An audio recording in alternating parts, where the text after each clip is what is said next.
And we are live. Righty-dighty tiddly-dee. Welcome back to In the Wake of the End Times, episode 10, chapter 10. Wow, we've been doing this, we're in the double digits now. Look at that, 10 weeks. Wow, Yay! lovely. Ugh. Righty-dighty. So, before we begin, we'll do the usual pre-ramblings before the recap. Anything that anyone wants to say? No? Perfect. So, last session was interesting, to say the least. You guys had continued to scout out the Death Heads camp, the once large cluster of orcs, goblins, and other monstrous races that attacked Denor in an attempt to seize the area. However, thanks to your assistance, as well as the Grove Mother and Sunken King's intervention, this horde was almost completely wiped out, and the remnants of it pushed back to their head camp, where you had discovered that they were indeed quite weakened at the state, only comprising themselves of less than 20 individuals, including their leaders. After some scouting, you had learned of a nearby goblinoid camp by the name of the Bad Moons. This primarily seemed to be a hunter-gatherer style goblin tribe. After scouting them out, you guys had done some experimentation with Lucky's third eye that can give her a little bit of permission? Whatever. Other than that, you had learned that what seemed to be a democratic group, a persuasionary ambassadorial group was seemingly being sent out towards the Bad Moons, either to convince them to join or to forcibly submit them into the Death Heads group. You elected to ambush them along their route, and that is when a desperate melee ensued. Things turned out to be quite good at the beginning, but then you realize that these weren't the same weak orcs that you fought back at the north. These seemed to be the cream of the crop, the creme de la creme of orcs. And so they pushed you to the very limits of what you were capable of. And near the end of the combat, the party's rogue, Elixis, who was brutally beaten by two orcs, attempted to climb up a tree so that he could escape his orc pursuer by jumping through the trees. However, thanks to a botched acrobatics roll, he fell and knocking himself unconscious. This promoted an even more desperate melee, and you were able to clear out all the orcs, including the orc paladin, who seemed to be the leader, but you were unable to save Elixis, and he died at your feet. Some rolls were made, some bargains made, some bargains revoked, and new bargains made. Insanity was grasped at and then lost, and our dear artificer is now a warlock. So party, you've just heard. Oh, one last thing as well. It was promised by the Sunken King that he would send someone to come and revive your friend. And after a night of camping, an old wizard man wearing many coats, carrying a gnarled wooden staff, skin so tight around his bones it looks like he's a skeleton, came up to your camp and he told you a story.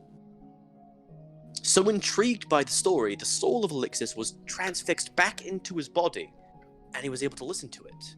And when the man had finished his tale, all of you had noticed that Elixis had been revived. The man got up and left, not before leaving a note behind. Now, I'm sure all of you are ready and raring to get back into the session, to pick up where you had left off, to console, to chat, to feel merry that your companion is back. But I say fuck that. Instead, our camera goes away from the group, flies up to the sky, and you see the cycle of day reverse. A few days, and then it flies away to a new place, an unfamiliar place. And it lands upon a caravan, a group of 3 or 4 carts, beasts of burden carrying them along, guards clad in heavy armor with long poles with spears and other contraptions attached to them. And in that caravan sits a man. Grim, would you please describe yourself? Oh well. Grim is a male human. He looks like he is barely above 18. He has pale and freckled skin, short ginger hair, green eyes, and a mask without an eye hole that covers left half of his face. There's patches of reddish and wrinkled skin visible from underneath it. And the left half of his lips is swollen and partially showing his teeth.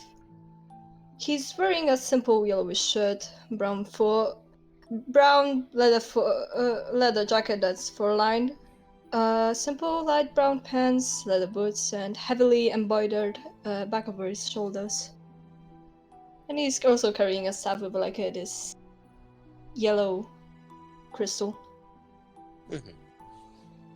So, Grim, you have left on a mission. Your family indebted to a disturbing amount. And you've been sent out, either by your own pride, your own want to see your parents freed, or by the pleading of your family. You set out, luckily with a caravan. Some traders wanting to go through Crater Town, and as well as resupply a resting stop. The very southern end of what the understates can control, what they call above ground territory they control. So you were able to hop on this caravan, and you're very glad you did. You are unfamiliar with the waste as it is. You've lived your whole life underground. Maybe coming up occasionally to see the sun or gather materials or something of the such. But it is a very disturbing realization that the comfort that the dark provides, and maybe a moment when you'd come out from the dark, that you maybe enjoyed the sun, you enjoyed the stiff breeze, the cold hitting your cheeks, numbing the pain on your side of your face. But that soon waylaid, as you began to see the horrificness that the waste had to offer. Mutants, beasts, abhorrent magics, magic decay, all of this have been seen to you. Passing through the crater, you see a slave force of hundreds, mutated to such degrees that you couldn't even tell what they were before. Mutant beasts, ravenous and deformed, gnarling, snarling, biting, ripping and tearing away at caravan guards. You originally went out with maybe 20 guards. By the time you make it to your destination, there's about 10. And you hear from the caravan that is a good loss. We were able to make the whole caravan through. No carts were lost. No civilians were harmed. And that realization that this is what is considered good. You saw, maybe you even helped in the combat, these beasts rip apart, them flying down from the sky, picking up men and dropping them from such great heights that what remains could not be described as a body, but chunks, meat, and metal. Trying to push that away, you eventually make it to Respite, the closest understate settlement to the south. You don't know why you came here. You just had a feeling that you needed to get away, try and figure out some way to make money. You get off this caravan, and you head into town. It's a small town, all things considered. Snowy. Only a few buildings, major watchtower, and what seems to be a small underground section, where you assume many of the more sunlight-sensitive individuals spend most of their day there. You come in early evening, maybe 6, 7 o'clock, and the town is, surprisingly, quite busy and bustling. Stalls and what seem to be a small local market are still open, selling goods. You kind of walk through the town, seeing all this. And the thing that catches your eye first is the tavern. The Sleepy Stump. And from the day that you've had, the weeks of travel that you've had, I think you deserve a drink. So you make your way to the tavern. And once you do, what do you do? Oh well. So I enter the tavern, just tired, exhausted. He just finds like a table that's the least like populated, just Mhm. to get away from people for the first time in weeks. You kind of enter into the tavern, and you're expecting it to be quite bustling and busy, but all in all, it does seem to be quite a quiet affair. It's quite a large tavern to be considered one of the largest buildings and one of the few two-story buildings in the town. It seems like they offer rooms and such as well. And you kind of look around. Most of the major tables have a few occupants, but the actual bar itself, a few stools, array in front of it. And you find a nice, comfortable spot near the end of it where no one is immediately around you. So you're sitting in Right, front of the bar now. Yeah, I just like first thing I write down some notes in my journal about my sightings, and then I just like not too afraid to just speak up first, just like waiting for anything to happen. He's just like kind of fidgeting and looking around. So you spend maybe the better part of 15, 20 minutes just going through your notes, evaluating what you've seen, the mutants, the beasts. And eventually, you're penciling. You kind of see, kind of just off the corner of your still good eye, an old man kind of peering over at your notes, seem to be sitting beside you now. Can I help you? You kind of put your book down, closing it, I imagine, and you take a good look at this man. Quite small, very heavily wrinkled face, completely bald, kind of wisps of kind of a dirty grey beard. He kind of holds, kind of just on his lap, this staff of gnarled wood, arms incredibly skinny, and wearing layer upon layer of many, many different coats of different fabrics. Some you see to be incredibly high quality, of silks with even embroidered gold, and others so ragged and worn it seems like they're just barely being held together by patchwork stitches. You kind of look into his eyes, ever so slightly, and they're kind of glassy-eyed, but you can recognize that he still can see, at least somewhat. He kind of looks up at you after you say this and just says, "Oh, you must excuse me. It's not often we get travelers as far as you have. People that come here are the usual band of traders or slavers wanting to get their wares off. So excuse me for being curious." I, um, I'm sorry, but you didn't necessarily. Why did you just, I don't know, come here or? You could say I have an eye for people. I can see when people have a story to tell. And you, my boy, I can tell you got a story. Do you like stories? Oh well, somewhat. I love stories personally. They tell you so many things beyond just the tales of heroes and dragons gone by. They teach you something. Kind of looks at you up and down. You have a very interesting story. I'm sorry, but I don't really share your opinion. That's fair. Everyone's entitled to their opinions. But so am I. Would you like to hear a story? He kind of like looks around, just and sighs. Sure. Listen carefully and you might learn a thing or two. Once upon a time, long time ago, in the understates no less, there lived a man. This man had a wife at one point, but due to complications in birth, she died.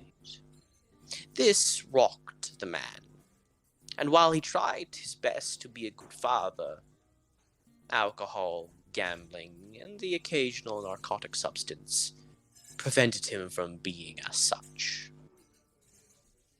This man, along with his wife and along with his child, were slaves.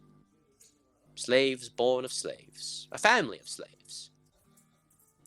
But this man had done something wrong. He gambled.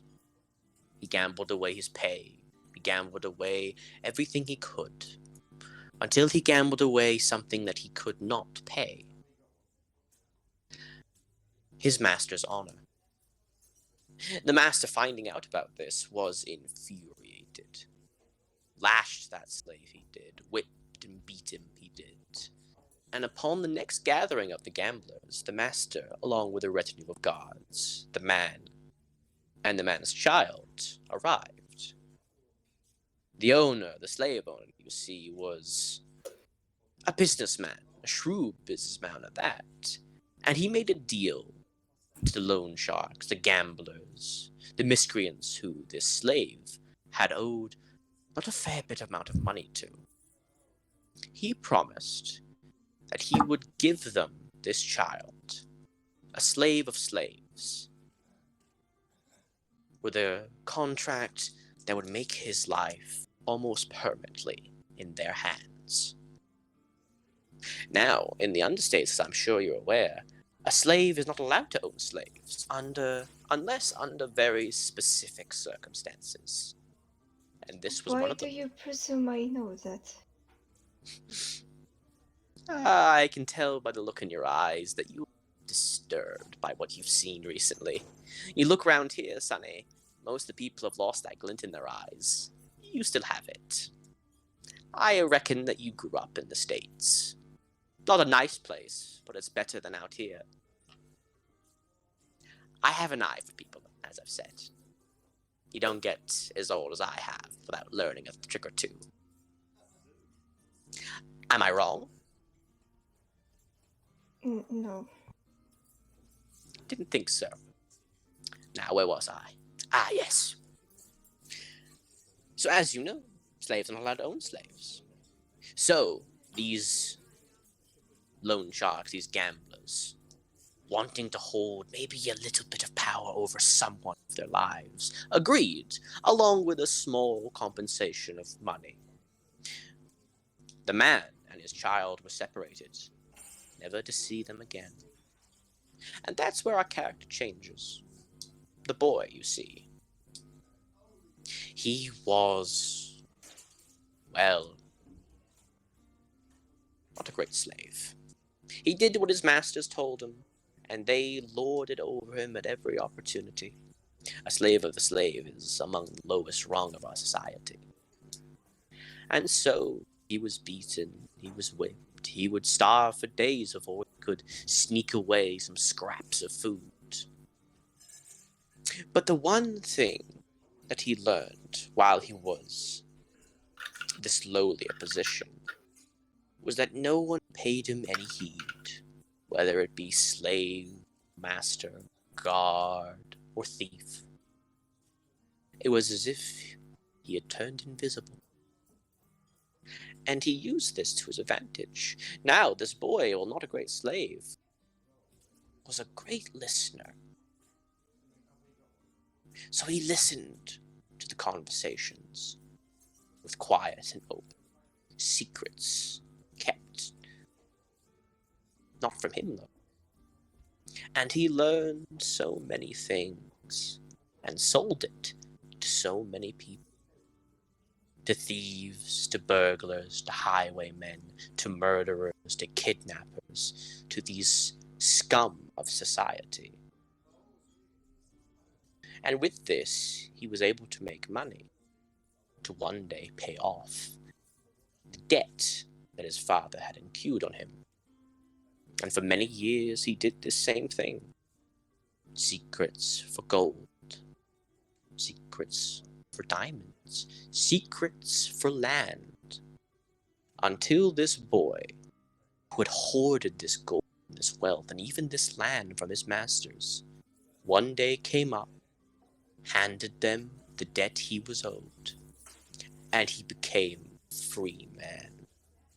The first of his family, nonetheless, and thanks to the connections that he had made, he was almost immediately found himself in high society. However, this boy from a lifetime of secret keeping and treasure hoarding, somewhat paranoid, to the point where every conversation, every hushed voice, every giggle and laugh was a barb and insult directed his way. He didn't like this very much. And although that he was a smart man, wasn't smart in the traditional way. So he elected to educate himself in every manner he could. History, biology, chemistry, the arcane. And it turns out he had a knack for all of these things, spending weeks, months, and years away in libraries, catacombs, and archives, learning all he could. Until one day he came out, got everything he owned in carts, got his most trusted guards, maids, butlers, slaves, and anyone else he could take with him, and he left the Understates, realizing that enemies were abound everywhere, people trying to steal what he had so rightly earned, the hoards of gold and riches that he possessed. So many of these people, so many of his friends wanted this from him. So he needed to get away.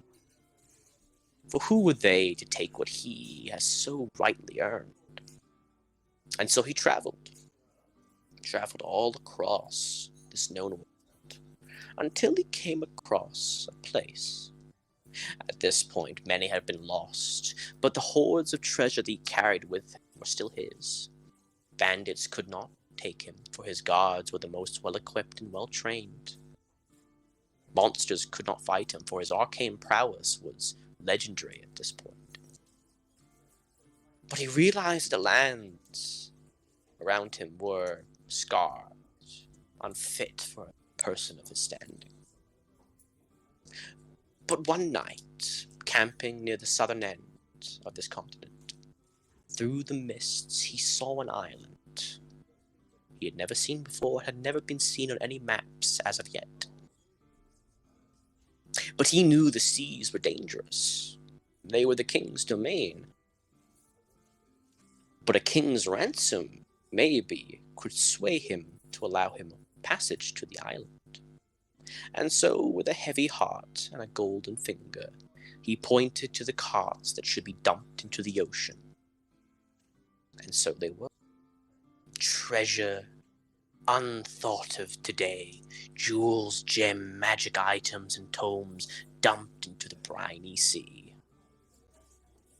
It is said that the king was so awestruck by the sheer wealth that one mortal man possessed that he took this bribe, this offering, and from the briny depths of the sea lifted up a fine vessel, one from an age lost.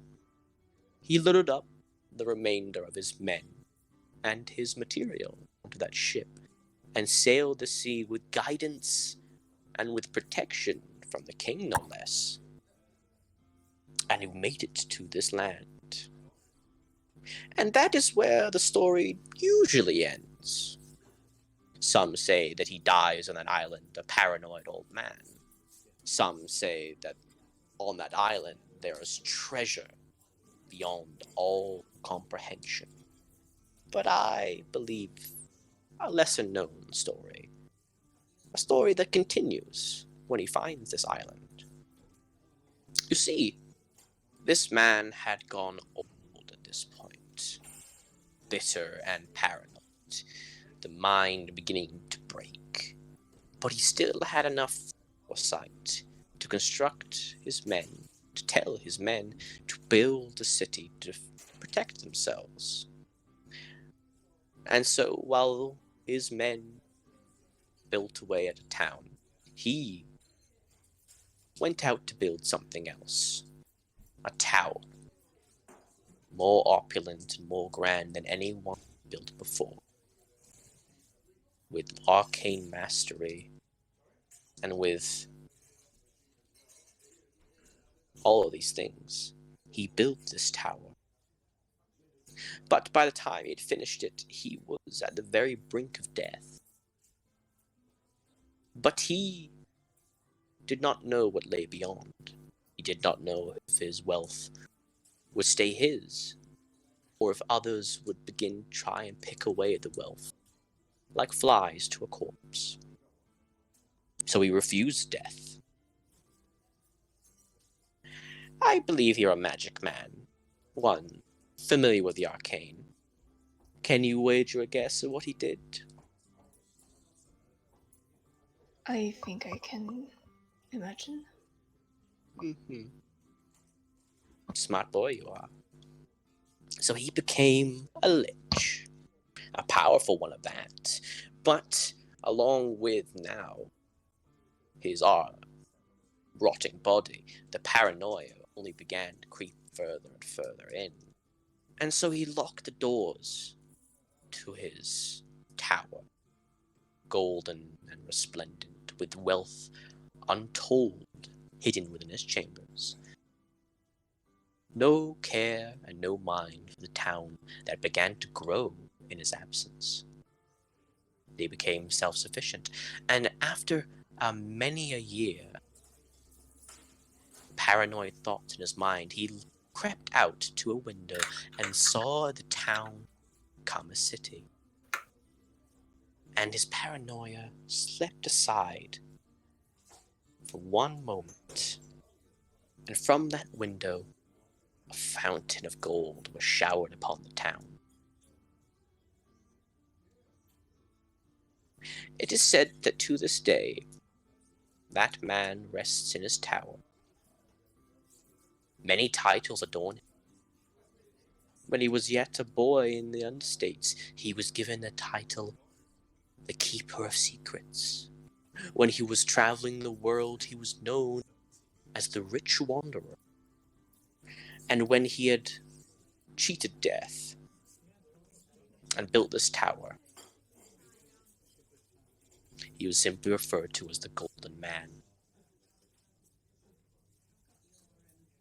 Some say that this town still exists, this city still exists, the tower, gold, jewels, and items still sit.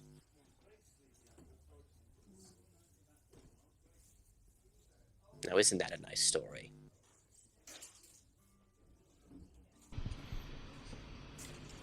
Agatha said she had to AFK near the end of that.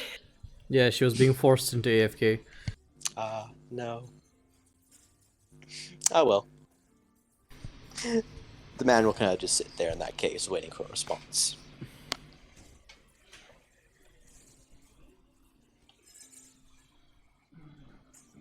Every time you tell one of these stories, I keep thinking he's gonna reveal that it's him. Or is it?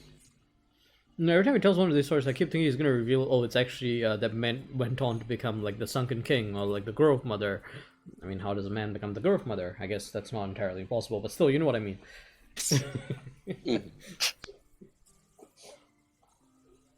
Oh, my fucking tooth.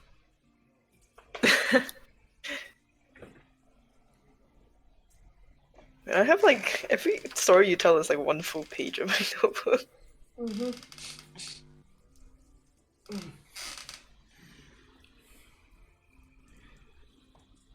Ow! What are you doing to yourself? I stretched and my freaking like my tricep just popped into place and I'm oh god. I mean it feels good though, but oh. Oof. Okay, I'm fine. I am indeed fine. So what do you guys think of that story? Like just waiting back for our Grim to return. I don't trust anybody in that story. It's not the islands that we saw with the mansion and the flashing shit, right? Who knows? At Tanur. You didn't see a tower there. I don't know. Looking at this Roll20 right now, I see a tower. Like, I don't think it's this though, right? I'll send you back to the map, and maybe you can figure out where it is. Domicile? The Shallows? There was a No, tower we've at the been to Shallows. the Shallows. But there was a tower at the Shallows. No, it's not. Did you just see a lich in that tower? Okay, that's fair.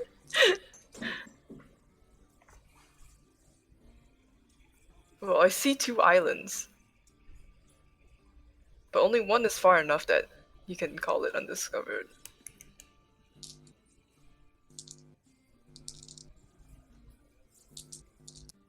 I am so sorry. I had to help with something apparently that couldn't That's okay. wait. And Don't worry. What was the last thing you heard? I heard summarized. everything. I had my headphones on. I had Oh, my headphones on. okay. Mm-hmm. So, the old man kind of looks at you. Wasn't that a nice story? Why did you exactly tell me this story in particular? Well, there's a hunger in your eyes. Not one of power, for some arcane knowledge, but for wealth. I don't see it as a greed, but a wealth that you must possess, for it is necessary for you. I like telling stories that relate to the one I'm telling them to, and maybe, just maybe, the person might try to follow that story, and in the process, making their own. He kind of leans in closer to you. This is no mere story. This is fact made legend. There is an island out there, opulent, golden, where the riches untold.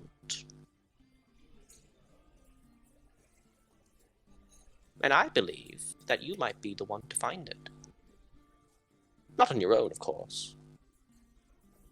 But I believe that maybe you could do it. How did you know anything about me? I have good eyes. Very good eyes. Kind of look at him one more time, and that kind of glassiness is gone, and you kind of just look into them. A deep expanse. Not a single color. And you almost feel yourself getting lost in them. Until you need to look away, and they're the same glassy expression as you once thought. You want to know a few lessons learned from this story. 1. Hard work will give hard rewards.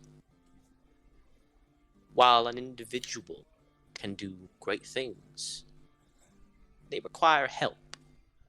That man would not have gone far without his guards and his butlers and his slaves doing a good bit of the work. And legends can transcend even what many think possible.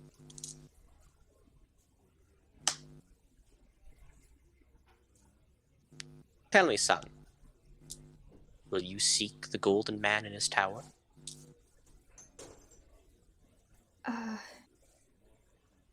But there has to be a catch about it.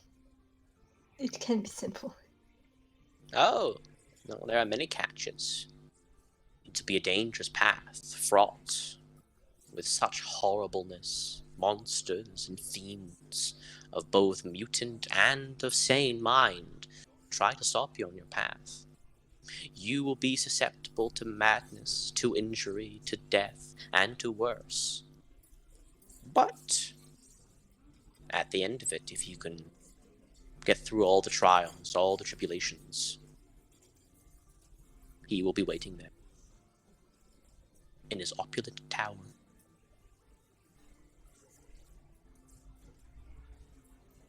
Do you know what I should look for?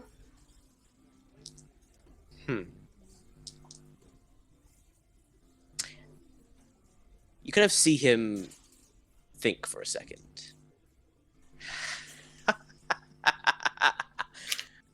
Of course I do that. There will be a group coming through here at some point in the near future. A strange group. You'll know them when you see them. They'll be like nothing you've ever seen. They'll come through this place. They will come into this tavern. And they will see you. And you will see them. Tell them the listener recommends you. And that your story will only get more interesting with you and their group. Now, it seems I've gotten myself a bit parched from telling such a long tale. Would you be a dear and would you buy me an ale? Sure. Could you maybe call the waitress? I will pay, but I'm not the best at talking to people. Just look over there. You see that big man with the cup? Just call him over. You can do it.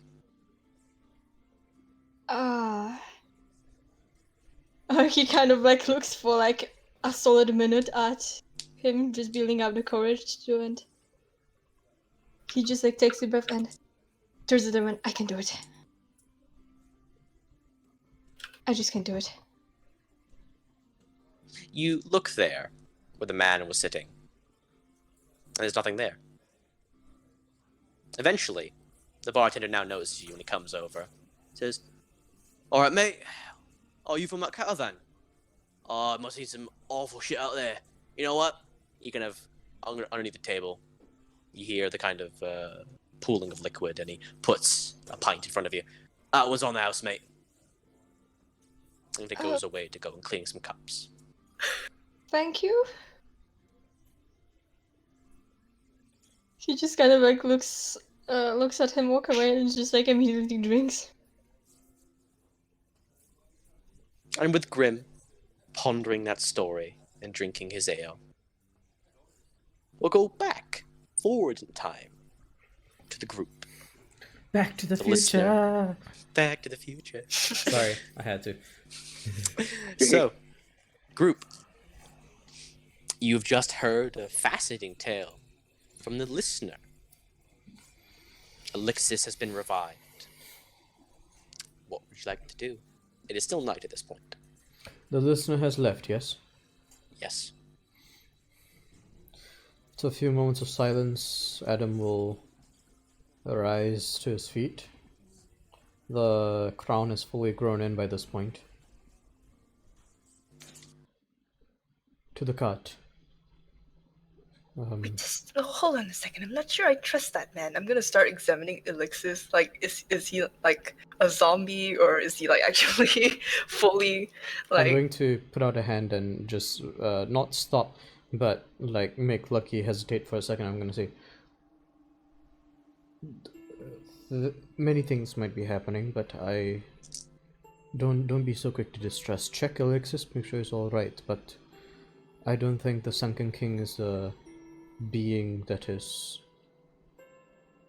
weak enough to finagle us on a deal like this. Alexis is back, but your instinct to check him is probably well placed. Well, then let me check him. Go ahead, but don't do it out of a place of distrust. Okay, Lucky, roll me Arcana and Medicine. Okay.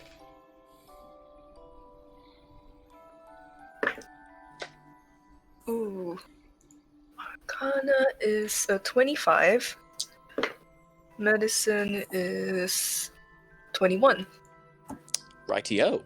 So you begin to examine Alexis's physical state, and while he is still susceptible to many wounds, you can see the kind of very fresh scars and lashes and cuts to his person, which have been bandaged. It still, he's not in a great way. He just seems to be barely alive. But kind of just examining him from a kind of magical standpoint, it seems as if he was in fact dead. You kind of saw the eyes gloss over, but it seems like he has been resurrected as if nothing ever happened, no side effects or nothing. Is he alright? He doesn't look too good, but everything checks out. I don't see any Alexis? weird. How do I'm you gonna feel? pump 2 cure wounds into him. For He looks down and tears roll down his cheek and he says, I don't want to die ever again. I'm going to use my Just new imagine spell it's pleasant. slot to also pour another cure wounds into you. he already got 18. Oh, you got for me. 18? Yeah. How does Alexis look? Does he still look like he's pretty hurt? Alexis, you get 18 HP. So Alexis, are you still bloodied, by the way? I don't know us, guy. No, as in like you now have 19 hit points. Are you still bloodied? Is the question. Sort of, not too much. Okay. Well, I'm gonna put another cure wounds into you again as well. And this So- time, as I cast a spell, whereas my normal cure wounds is kind of this medical spray, this time it's a lot more like normal spell casting. Adam kind of waves his hands in a somatic way, kind of similar to how Lucky and Elle do it, and your wounds heal magically. You take 10 points of healing. Huh, where'd you learn that from? I don't know. What happened to the pss? I still have it. Well, I mean, I'm out of components for it, but I have a new ability for magic. I guess. It's Wait, a you little, telling me the Sunken King gave you a gift? not a gift, a tool. That's not fair. Or would it be more accurate to say I think I've become a tool? Not in the personality sense, in the utility sense. You are still Adam, though, right? Like, it's not Yeah. something else in that body of yours? No, it's me. It's just I think as part of the bargain I've made with him, I am to be an instrument. As to what What do you kind of mean? instrument I am, I'm not entirely sure. What exactly did you promise? Truth be told, I would like a bit more time to mull over it myself before saying something that might be wrong. So would you grant me the courtesy of perhaps at least sleeping it over a couple times before I try to vocalize what I exchanged? You sleep You don't now? sleep, but do you? No, I don't sleep, but you know what I mean. Give me a couple nights. Let me think it over. Alexis gets off his bed or whatever he was on and sort of looks at the party and goes, it must have been really hard for you all to bring me back. I don't know what to say. I will, thanks so much. And he breaks down into more tears. Adam will hug him. Alexis will hug him too. Like, we all came out from Sanctuary together, we're all going back together. And you're banned from tree jumping for now. Yes. Get better at it. Well, I mean, ban him from tree jumping when he's almost about to die. Not forever. Down to 8 Us- lives, so. Regardless, that little stunt took quite a bit out of me, and I'm sure you've noticed my armor, my wand, and my bag of holding are gone, and all of that, and I point to like everything that was in the bag of holding that's now on the floor, all of that needs to be moved to the cart. I can make a new one, not easily, but fairly quickly. I just need some help moving this to the cart. Of course, we should probably also head back. We don't want to miss the delegation from the north. They're sending one. Probably. Help me move this to the cart, and Flynn, let's go at a steady pace back, preferably a smooth ride so that we're all injured. It'd be nice to heal. Will do. Cool. I do So are you Yeah, so you're heading on the cart and making roughly to the same area that you started off with, Yeah, so like nearer the Deathhead camp. We are carrying all the Sort loot we of. got from the orcs, right? Yeah, which by the way, Yes. what was that? I didn't I keep wrote track it of that. down. You can see it in the session chat. It was a bunch of armor, some weapons, Could you a ton of gold. copy paste like it if money. you don't mind? Okay. You have a +1 chainmail. I'm not sure if you added that already. Yeah. No. I know that I have a +1 chainmail. Oh, there you go. 2 tabs. There it is. Yep. 2 tabs. Oh, okay. So it looks like okay. So while we're on the cart and while we're going back, Adam's going Should to mention, Yeah? those gauntlets you did detect as magical. Okay, I'll ritual identify those on the way back if you don't mind. Mhm. Actually, I'll So you- ritual identify everything that is magical. Yeah, so you discover that +1 chain, +1 heavy flail, and the gauntlets seem to be gauntlets of ogre power. Oh shit! Ooh. Oh shit! Okay. Yeah, it seems like the paladin was using these to augment her strength, to hit even harder. Wow. Oh, who needs these?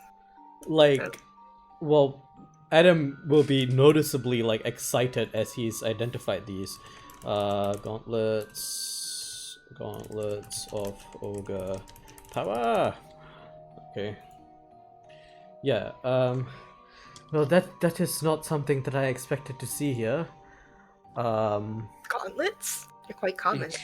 To describe these gauntlets in a bit more detail, they are not the traditional high-end magical item that you recognize. These are very rough iron gauntlets with very obvious kind of orcish scribings on it, small runes and what seem to be inlaid with what seem to be a small black opal at each knuckle, and they kind of hum ever so slightly with magical power.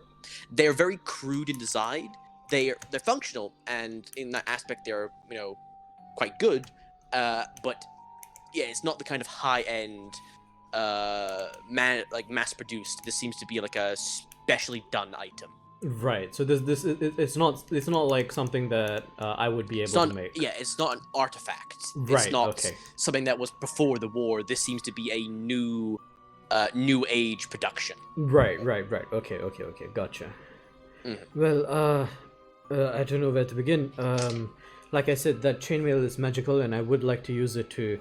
Of similar design. It's a very crude design, but effective in that, and it has quite obvious orcish arcane kind of runes and scribes indented in several places on the armor. Not as heavily runed as the gauntlets, but they're there. Do we recognize it as orcish? Do any of you understand orcish? I think I do. Yeah, you Alexis does. Yeah, then Alexis, you would recognize these runes as essentially just traditional arcane words or arcane symbols. Like certain things are like of enchantment magic, abjuration, stuff like that, and then kind of key words that kind of hold an enchantment on items. It's not the traditional way of like in arcane scroll. It's this is a +1 chain. It's like enhanced armor or something of the such. It doesn't make sense in a sentence, but you could understand that essentially these are the orcish runes that represent arcane power that give it its properties. Okay.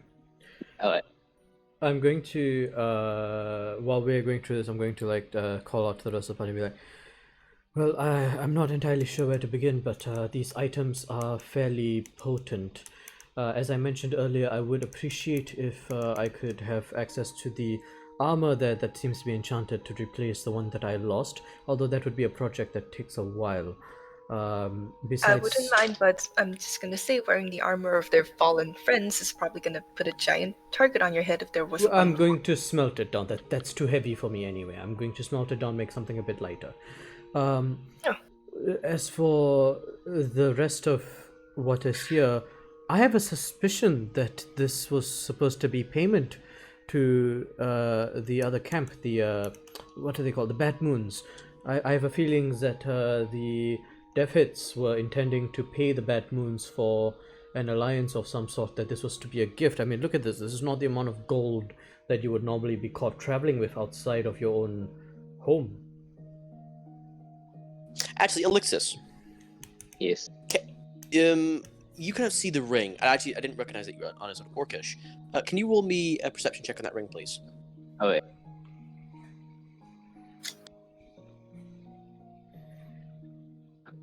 12. 12? I'll say that's enough. You kind of just see that on the ring there seem to be some small inscribed orcish. You can recognize this writing, but you can't see from where you are what it says. I picked the ring, Do you like that? and there's something on it, something in Orcish. What's it What say? does it say? Yeah, on the inner side of the ring, it seems to be in very carefully kind of scribed orcish. It says, "With this, you are honor bound." It says, with this, you are honor bound. May I see that? I hand it to Adam. Identify. Again, Is it magical? It is not magical. It just seems to be a rough iron ring with a small diamond clenched in what seems to be like a fist, as if the ring were designed that way. Like a fist is holding onto this diamond. You Is sure this supposed to be a wedding ring? It beats like wedding vows to me. Perhaps, but she was the daughter, not the wife, so perhaps not. You sure it says honor bound? Yes. It appears there are aspects of orc customs and tradition that we do not yet understand. I'm not entirely sure what this is for, but I mean, would you guys agree that there's a chance that this ring would be given from one tribe to another as a form of a promise of, I don't know, maybe mutual defense? Well, Flynn, did you pick it up from one of the fingers of the corpses, or were they carrying it? It would have been kept on a small pouch in a box on the actual orc leader's body. Yeah, I'll say that then. Okay, then it appears that my theory might not be too far-fetched after all. Maybe it's their way of making a contract. Perhaps it might be their way of making a contract. This might come in useful sometime in the future. Well, the bag of holding is gone. I can make a new one. It will take me a few days, but here, I'm gonna put the ring into just a small pouch that I have. Just any pouch will do, and then I'm going to find Odessa? No, a Just, small I also pouch. heard Odessa, but it's just Yeah. a small. No, it's just a small pouch. Any pouch will do. And DM, is there anywhere in this cart that we have like a small enough compartment? Just wear it. No, I'd rather not be seen with this. If it's a diplomatic tool, it's best to keep our hand hidden until it's necessary. But Okay, there are. Oh, sorry. yeah, no, sorry, keep going. There are cabinets in the cart. There's none that are particularly small. They're all roughly the same size. Alright, I'll find one of the more obscure ones and put it like way in the back, and I'll make a mental note to like make a hidden compartment in the cart sometime. Okay. You've placed the ring inside the cart. I grab the leather armor and look around and say, does anybody want this? It's all yours. I mean, I already assuming have nobody some. else wants it. I don't wear armor, so you're all good. What about Elle? It doesn't need What armor does Elle wear? Chain. I think she wanted the splint mail from last session. Oh, she's Yeah. got splint. Okay, gotcha.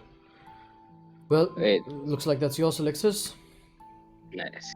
Does anyone want this? And Lucky tries and fails to lift the heavy flail, just like. That is actually magical, so we might have some way of repurposing that. I would say keep it in the cart for now, and when I've got more energy on a different day, I could try to repurpose that into something that makes more sense for us. I don't think any of us want to lift. I'm gonna try and lift it. Yeah, no. It essentially it is a heavy flail. So Yeah. it is a large wooden shaft with two spiked balls at the end of it. It is incredibly heavy, and it seems like this orcish woman, even with her natural, like, quite brawny strength, was using the gauntlets to wield this thing, like, in one hand while still having a shield. All right, the gauntlets. That's fairly interesting. That might come in useful as well. The magic in those gauntlets, transmutative in nature. We could try to work something out of that. I don't think any of us has a great need of having ridiculous strength. Flynn, do you want to be really strong? I mean, I wouldn't say no, but Do you need to be really strong? not really.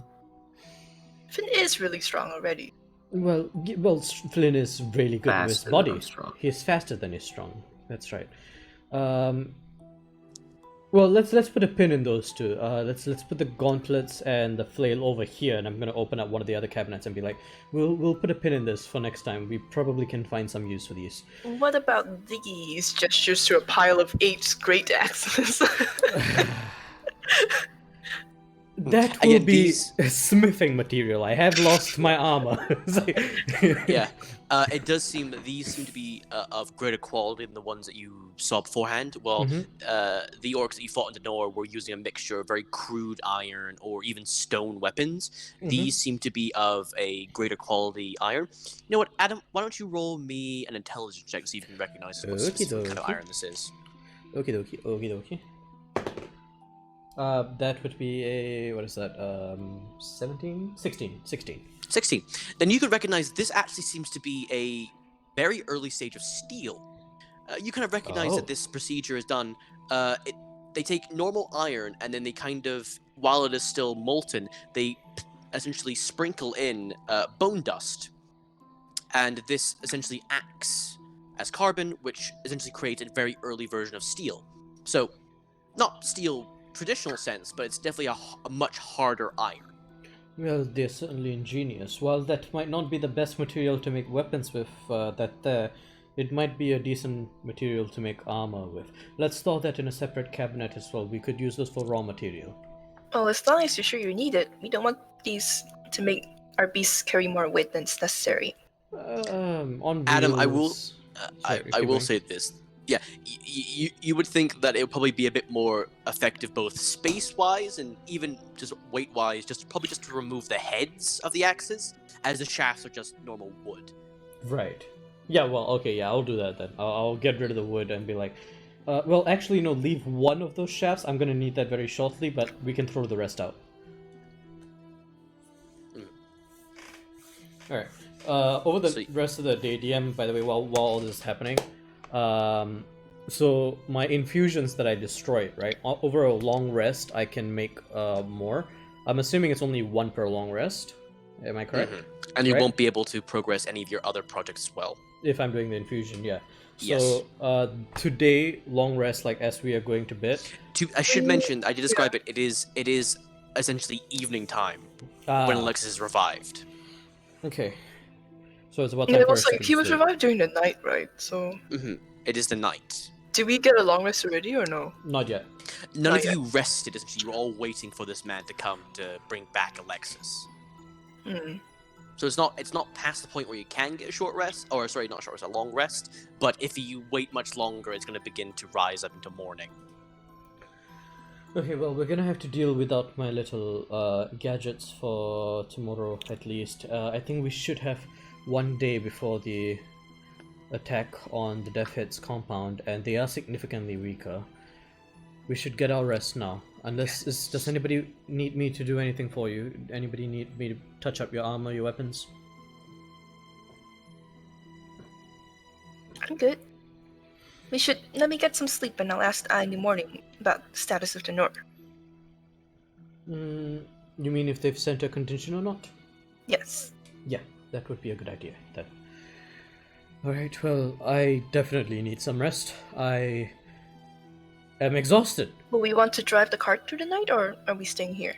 I will leave that up to Flynn. I would say, Well, he can't well, do it alone. You can't do it alone. Let's find a spot could. to rest. I would say, because I would think that it would be best for us to rest. Do we have enough feed for the beast's burden, Flynn? Yeah, we got all the orc bodies, man. Yeah, I cut up. Yeah, a lot remember? of people. Yeah, he quite expertly butchered and butchered these orcs into pieces of meat. And honestly, it's very hard to distinguish between that and the actual meat you have for yourselves. You Mm. did a very good job. Got 11 days of rations, feeling good. Okay, excellent. Then, in that case, let us do what we did on our way here. Let's swing a little further west, Flynn, if you don't mind. We'll swing a bit further west, and we will try to hole up in any alcove that you see fit, Flynn. If you see a place where you think that is good for us to make camp for tonight, let's do it. Let's not go too far. Let's not get too tired. How's that sound? Good. All right, Can I let's do go. that? How long did we take to travel here? Wasn't it like an hour? It was about an hour and a half, just under Yeah. that. So what I'm saying is, let's get back to the forest, like the edge of the forest, and rest somewhere there. Yeah, so you if you essentially carefully through the night, it is very dark. Mhm. Make your way back. You can make it there, and if you then immediately begin resting after that, Mhm. you'll wake up later in the morning, but you should all be able to still get a long rest. I'll be fine with that. What about you guys? Yeah, that works for me. Alexis, Lucky, you guys okay? I think most of us can see in the dark, so that should be okay. I can make myself see in the dark. Except you, yeah. I can pop So, ball bearings with lights on them. Sorry, keep going. Oh my so, God. so, you guys will make your way closer back to your original camping grounds, and you will rest for the evening. As all of you rest, specifically Adam and Alexis, you kind of think back to the events of the day, where you had found yourselves and now what you were doing. Adam, you have made a pact, a deal, a contract with this new otherworldly being that has supplanted himself as a new god. That kind of rings true to you. You are now beholden to somebody, this individual. And you wonder to yourself, what are they going to have me do? And will I be able to stomach it? And Alexis, you think back to the black expanse that you were floating in for times, before you began to hear the story that dragged your soul back into your body. It was cold, it was empty, and you thought that was your end. Before you had made yourself known to others, before others could see you as a hero, could see you as worthwhile. And that scared you, deep down to your core. And you think back that your friends had to pay a price for your return. You think to yourself, I need to make that price worth it. And eventually, both of you and everyone else find sleep. And the morning comes. I will say, if it's okay with you, DM, that in the middle of the night, Adam was dreaming of his armor that was cracked into pieces, the magic almost fully sapped from it. The wand that was burnt to ash, only splinters remain. And he saw the jagged pieces of the armor and jagged pieces of the wood from his wand come together in the form of a large spear-like structure. And that gave him an idea. Yes, sure. Alright, if that's okay with you. Just flavoring it that way. That's fine, yeah. However, Adam, Mm-hmm. you wake up and you feel something's wrong. Oh. Roll me a wisdom save. And Lucky, roll me a perception check. Dang. That would be 11. No! Ah, 10. gonna luck that or no? Do you want me to lock that? I'm not telling you anything. I'm not telling you I anything. feel like you're trying to tell me something. I'm Alright. not telling you anything. That was even worse. 10 it is. 10. You kind of wake up kind of groggy, but honestly with a like very happy with yourself. You know, your friends are back, and even though it was a grueling, previous day of combat, you think things are gonna be better. Kind of get up, and then you begin to hear Adam screaming, like horrid, screechy metal tearing screeching, as his body begins to spasm in his bed. Oh, fuck. Can I go examine him? You can go examine him. Oh my god. Yes, exactly. His body flailing and wailing, heavy metal fists slamming against the wooden interior of the bed, of your cart, banging, leaving heavy dents. Him eventually falling out of his bed, falling on the ground, and spraying, flailing. At this point, the rest of everyone wakes up. Flynn and Alexis, please roll me perception checks.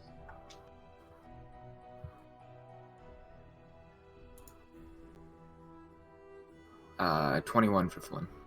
21 for Flynn, sorry. Alexis?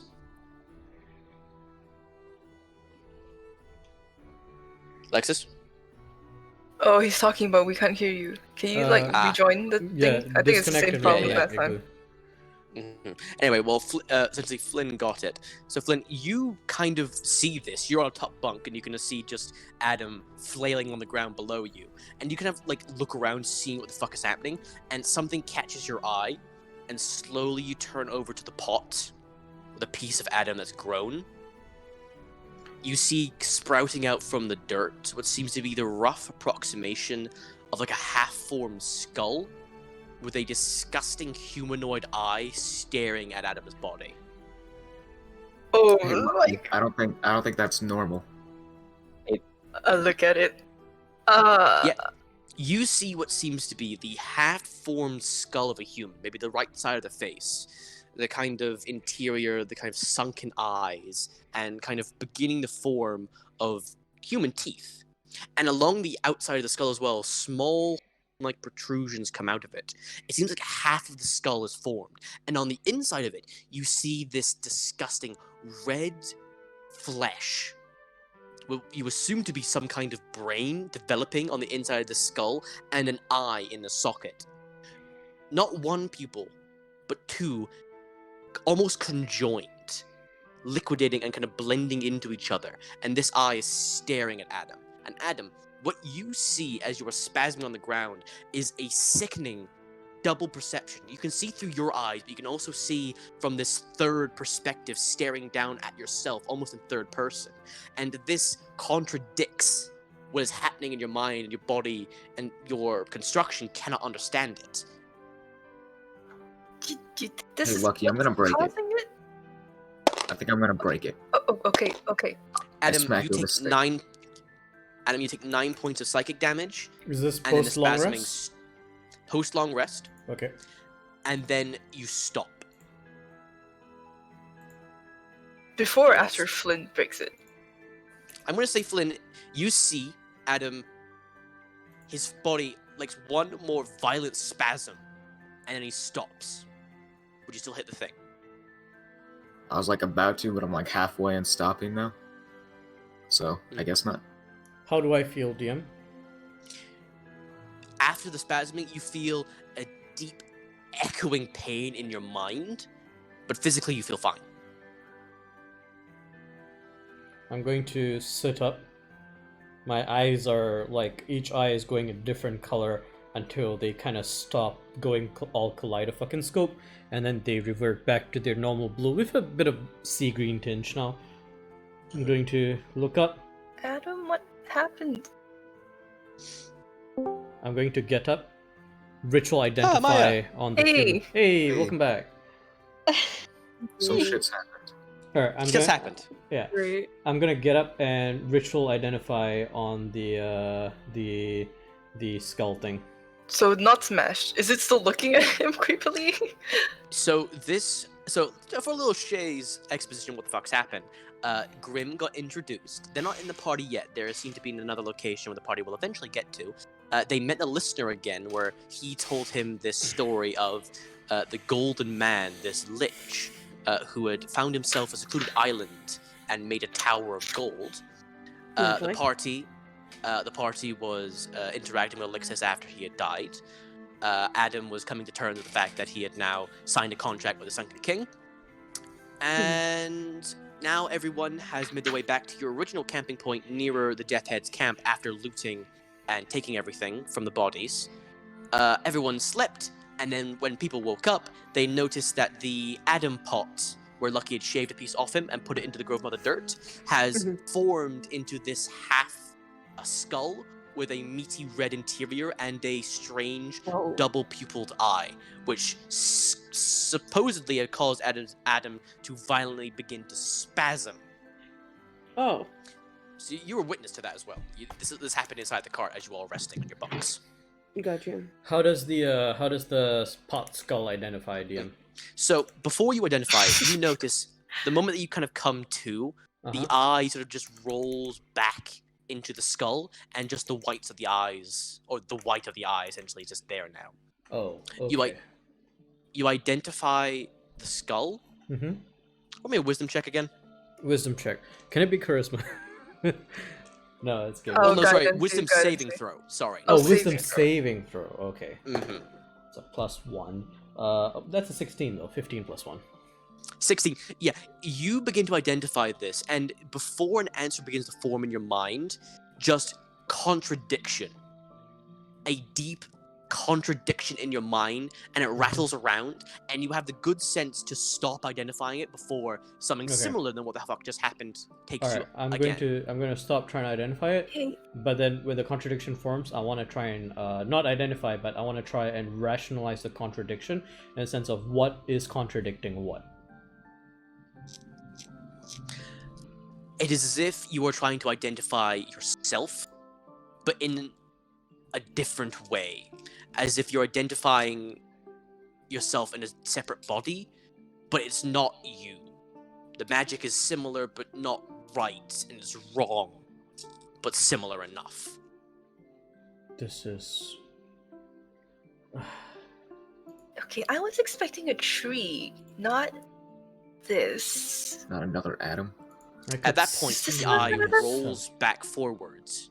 Do I see through the eye?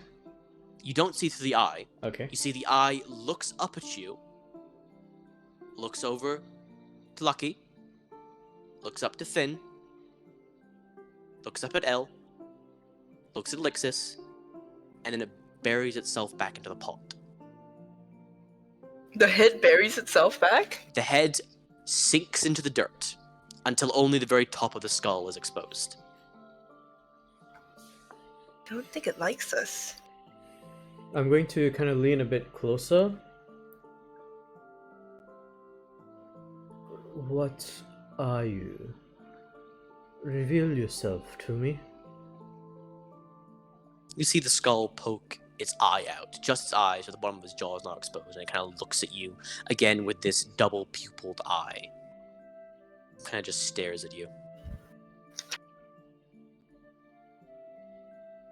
Do I But feel just staring. any connection to this at all? Roll me roll me an intelligence check. Intelligence. Okay, I'm good at this. I'm good at intelligence. That would be a 19 total. 15 + 4.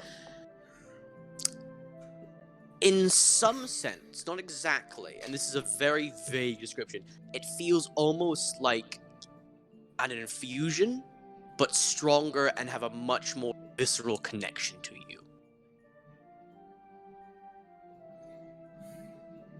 Well, lucky your experiment, I thought, had finished causing me a bit of pain, but apparently What happened? I mean, it's it still linked to you in some way? seems to have torn apart a piece of my mind. If I didn't know any better, I would say that I am psychically linked to this thing, whatever it is. Let's leave it be for now and see what happens. Are you sure? Because Flynn's volunteered to smash it. I have volunteered to smash it. I appreciate that you have volunteered to smash it, and I might take you up on that, actually. Just maybe not right now. Oh god, my head hurts. I didn't know my head could hurt that way. It almost feels like I have a brain. This thing has a brain? I mean, it doesn't look much like you. No, it doesn't. And To that describe this, worries it is me. not as if it is made of metal or of bone. It seems to be of like a white, sort of birch-like wood. So the same wood as Adam has, or? Same rough. It seems to be the same kind of wood that Adam is made out of. Yes. Okay, do I have a sense of whether Speak with Plants would work on this? You have no idea. I'm not a plant, Lucky. Do you want to? I didn't say that. It's No, like, do you sorry. want me to try and communicate with this thing? Perhaps later. We have more pressing matters at hand. Well, we don't want you to be riding around in the middle of a Well, fight. I haven't actually told you guys this, but I recently developed a bit of a psychic talent, and I think I might be more suited to handle something like this than others. So I'm not that concerned about this at this point in time. I don't know if that's normal that I'm not concerned about it, but I am not. We have bigger fish to fry, as the saying goes. Maybe let's cover this with a tarp and put it in the corner of the. Don't plants Sure. need sunlight? Is this a plant? I don't know what it is. Well, I am not, but it's made of flesh. I'm really not sure. You're the expert. Do what you will. Does it even have leaves, DM? No leaves that you can immediately see, but it definitely seemed to have a strange mixture of this flesh-like substance sitting in its cranium and this wooden skeleton. Okay, then. So I would think that it doesn't need sunlight? Really? I mean, you can recognize there is plant life there, but also weird fleshy bits. You're like, maybe it doesn't, maybe it does. Might kill it, might do nothing to it, I don't know. Okay. Poke it. You poke it, you Do gonna you poke feel the with top that? of its... You don't feel the poke. You kind of see its head kind of pop out of the dirt and stare at you, Flynn. I wave. You kind of see the pupils kind of spin in the eye, like the eye rotates 360 degrees.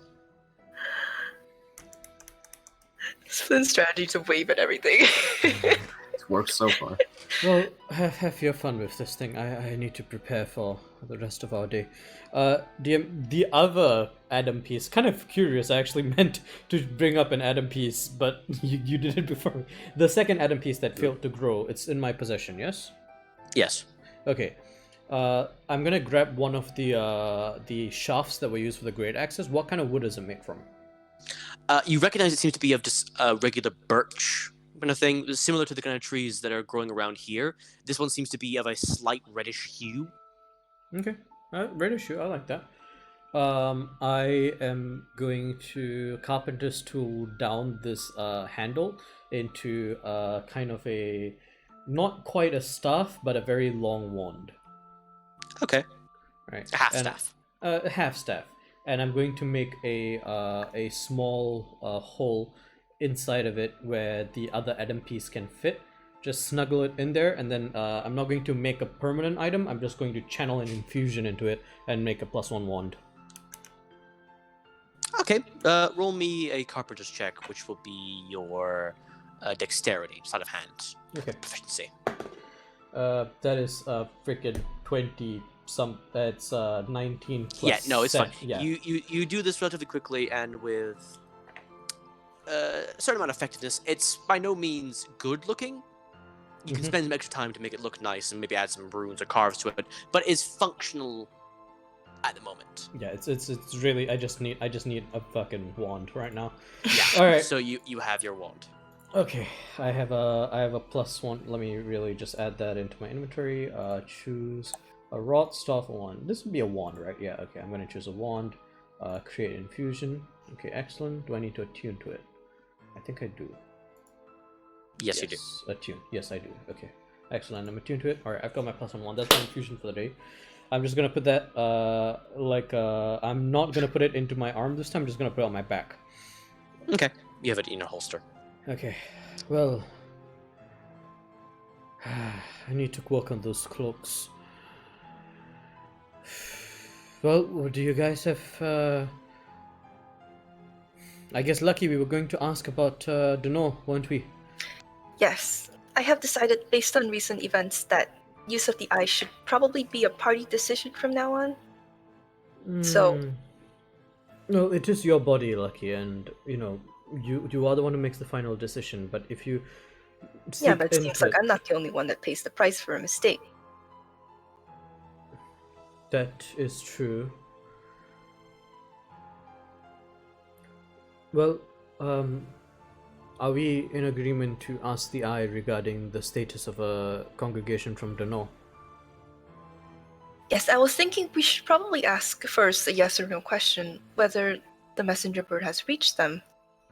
If I think- yes, we can ask if think their it's a answer is safe yes. affirmative or negative.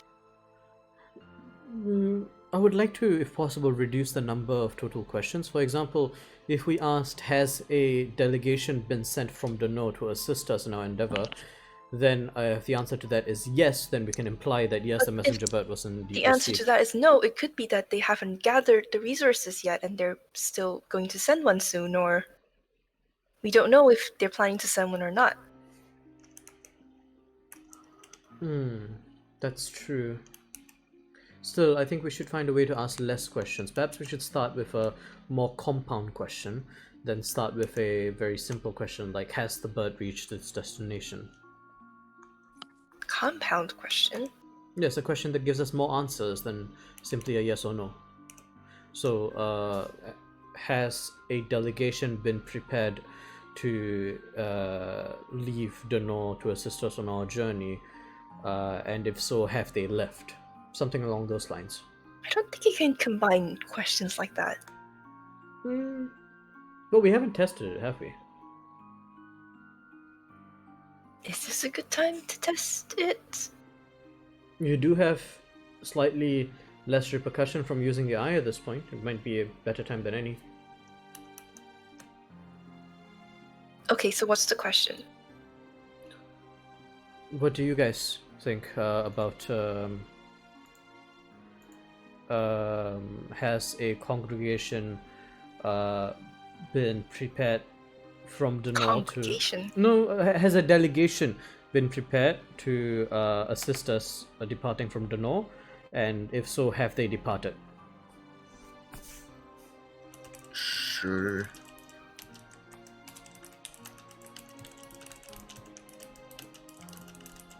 I mean, I don't see any problem with it, but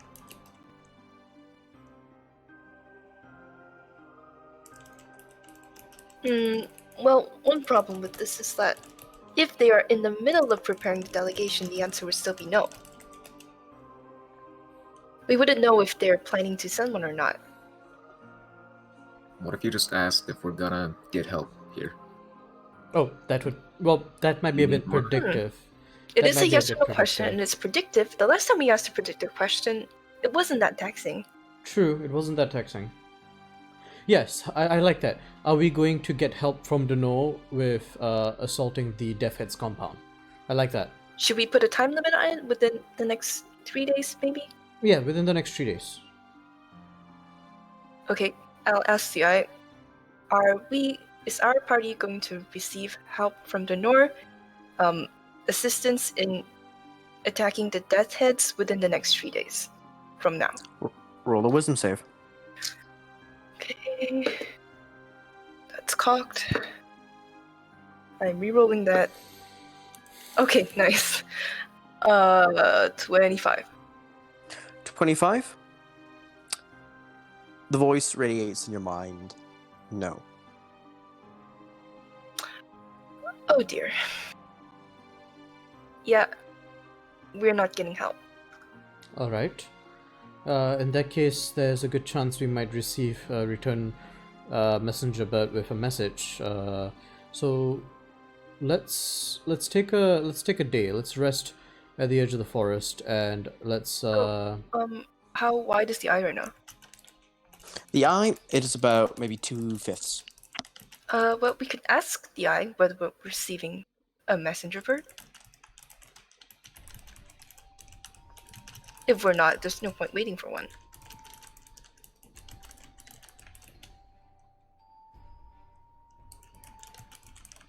Hello? I'm thinking.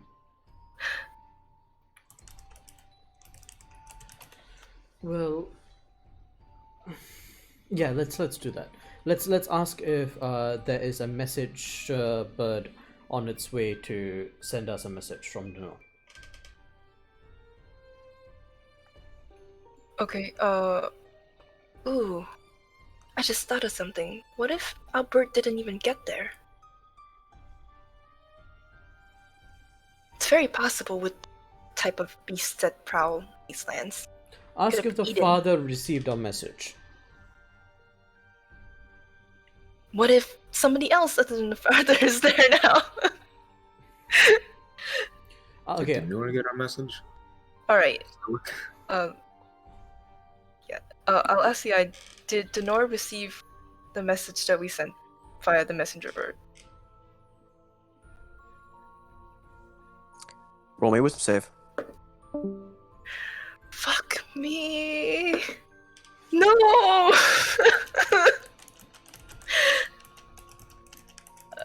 This is 10. Roll me D100.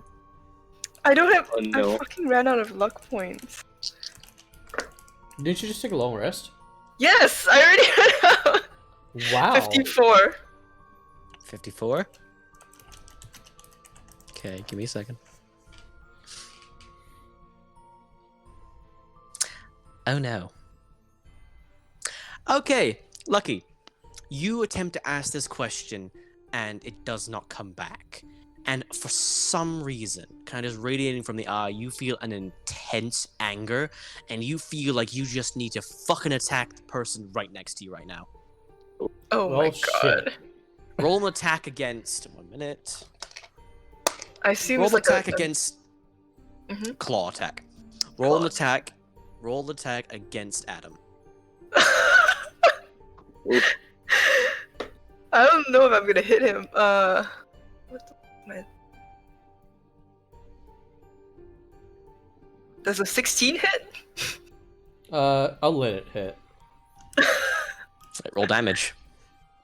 It doesn't hit It's even okay, if I it's my don't do that much natural AC, damage. but I'm just gonna let it hit. That's 4 slashing damage in my claws. Alright. 4 slashing damage. Turns So and, Adam, like, you... He hisses and scratches you. Mm-hmm. Did you get that out of your system? How do I One feel minute. now? You feel like out of that outlash of anger, it seems for the moment you're fine. Do I feel like a source for that anger, or I'm just irrationally angry? It seemed to radiate from the eye and then made you angry. We should find a way to make your brain strong so that you can use that Ow. eye. That I can think of a few ways we could do that. Did you manage to get that out of your system? Are you alright? I think so. Okay, well, I'm assuming you didn't get an answer from the eye then. That seemed to be the answer. What? Are you okay? I'm gonna give No, wounds don't, you. don't. I'm fine. I'm fine. I am fine. Still gonna do it. That's 7 healing. Well, let's put it this way. We know that we are on our own, but we also know that they are heavily undermanned. I have an idea, and I would like to hear your thoughts on it. I think it would be in our best interest to still attack the Death Heads now, especially that it seems their best warriors have fell, excluding the leaders, of course. And I am much more confident about our chances of taking them head on at this point. Would the rest of you agree? Yes. After the events of yesterday, I'm not so sure. I believe they have more in that camp than we thought, right? And there were 2 leaders instead of 1. True, but we have a very big information advantage over them. They are expecting reinforcements from the south. They do not know that their party was destroyed. Did we get any of those bombs from the bodies? I don't Flame? think I so. believe you did, yes. Oh, did we? I think you said 4, 3. 3. Oh. Yeah. That A lot might... of them tried to pull me up.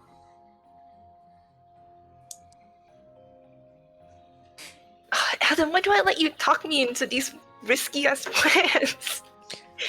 Hey, can everyone roll me an intelligence check, please? Oh shit. Oh no. This is your way of telling us we're dumb. Oh fuck. Natural 19 for 18. Total of 17. 17. 8. 8. Oh Eight, yay! okay. So, Congrats! Yeah, Elixis and Lucky, you feel, yeah, maybe we could do it. Flynn and Adam, you kind of think, wait a minute. The people that survived that battle were probably the upper echelon of the camp. So, more veteran orcs. And there is about twice as many as there were. You did take out a good number of them, but there's still probably more than what you fought. And they have 2 leaders. And you remember that one of those leaders is a spellcaster. Actually, on second thought, they do have a spellcaster, and that does complicate things greatly. Well, Also, where'd all that confidence go? I mean, Well- you talked me into it. Yes, but also, I just realized that fight that we had. Would you guys agree with me that those combatants were significantly tougher than combatants we faced at Duno? Definitely. Yes. Yeah. Absolutely. Yeah. Based on numbers alone, I mean, we don't have a lot to go off of, but it would be safe to assume that the rest of those parties in the camp are also of that same level-ish. And based on numbers, I think we would not really fare as well as we might expect. Now, that means that a frontal assault, in my opinion, is out of the question. I have an idea.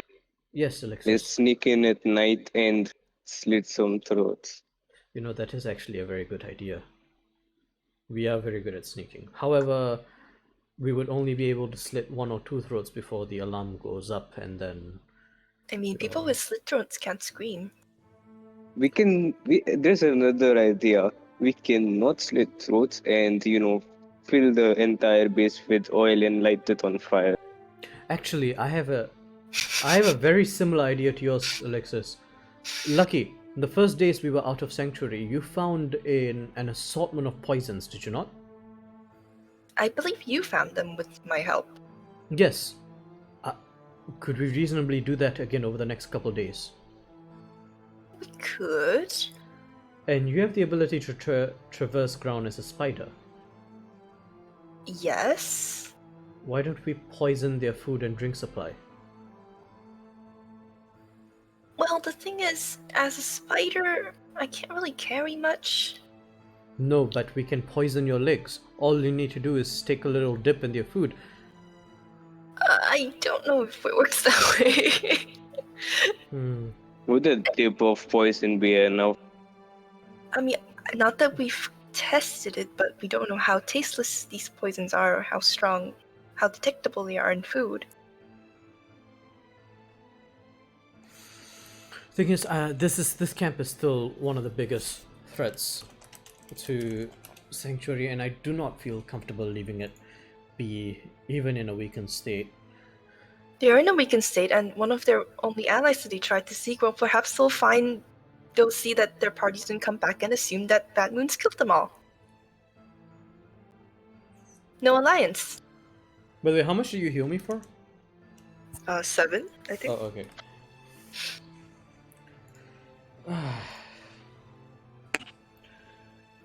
Well, regardless, today we are not making any big moves. Flynn, if you could bring us to a comfortable spot as before, and let's do the same thing that we've been doing the past few days and keep an eye We're already on... in a comfortable spot. Oh, You're yeah, in the comfortable yeah. spot. Let's do the same thing we were doing for the past couple of days and keep an eye on the death hits. Let's keep an eye on your movements. Information is our friend. While we decide what to do and perhaps wait for return word from Denor. Let's give it 2 days to see if any messenger bird finds us, and if not, then we are going to have to reevaluate our plans seriously.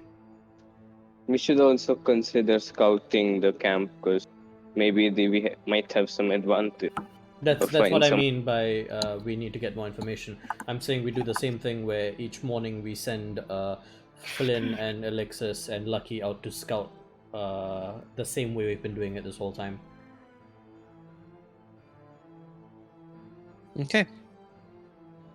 So you guys will set up your watches, and fairly quickly, actually, maybe 2 or 3 hours after your conversation here, you begin to kind of hear the cawing of a bird, and eventually, kind of just landing on the roof of your cart is the same bird you would recognize as the one you sent away.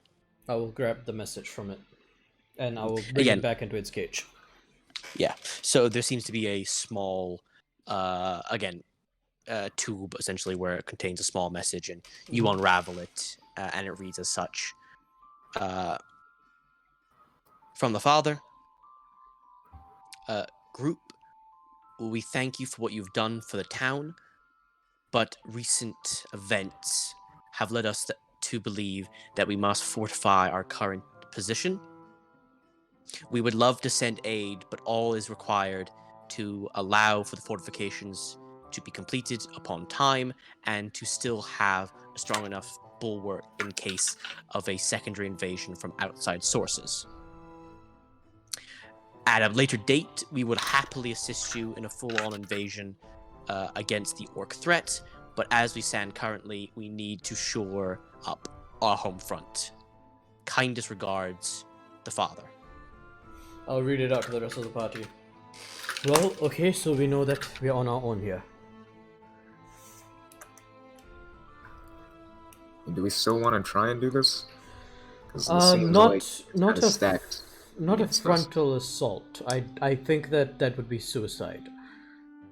But I mean, there has to be something that I'm missing, something that I'm blind to, something that we can do to reduce the Death Head's position here or nullify it entirely, and I'm at a loss. I mean, we've already destroyed the diplomatic party, but there has to be something else. At great cost.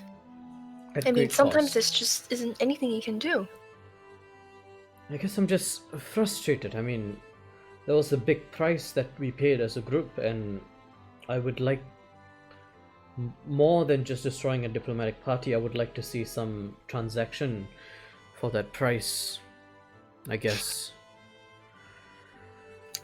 Well, the fact that you still haven't told us what you paid for it kind of means I don't feel the same way about it as you do. Well, I'm not this saying you is- should tell us, I'm just saying I feel like we should cut our losses here. Well, I don't think I'm going to understand the cost any more than I do now. It's been a day and a half. How do I start to phrase this? I assumed that as a artificially created life form that was not beholden to mortal restrictions such as you, that I did not have a soul. And in fact, even right now, I think I don't, honestly. It doesn't make scientific sense for me to have one. But the Sunken King seems to think that I had one, and that was what I gave up because I didn't see any value in it. You sold your soul to the Sunken Oh. King? Yeah. You're supposed to be the smartest person Adam! here, and you did like the stupidest thing. Well, Why It would he was- take it if you didn't have one? in the moment, it Logic! seemed to be a lot more about your sanity and having our group remain a whole. And honestly, even now, if you ask me, I would still make that same decision. My soul, which has, to me, no value, because personally, I really don't think it exists. That is not something that I would ever value equally, not higher, or let alone equally to, like, you. Looking around at all of you.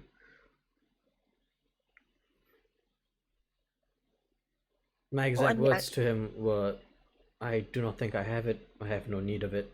It's yours. Do as you will."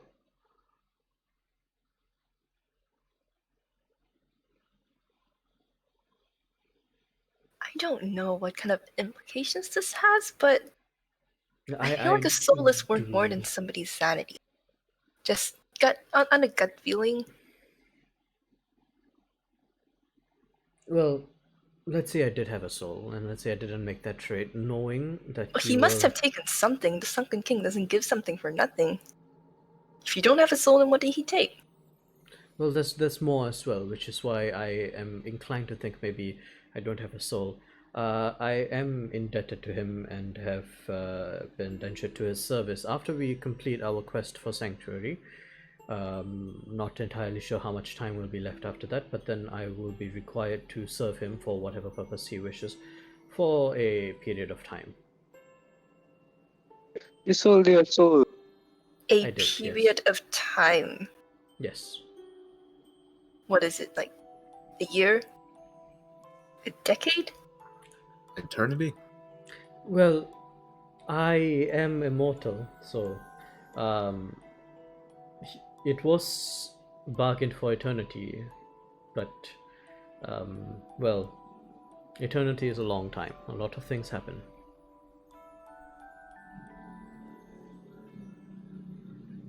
Lucky's gonna stand up. She's gonna slap you in the face and say, "You are a fucking fool," and storm out of the caravan. You do this thing.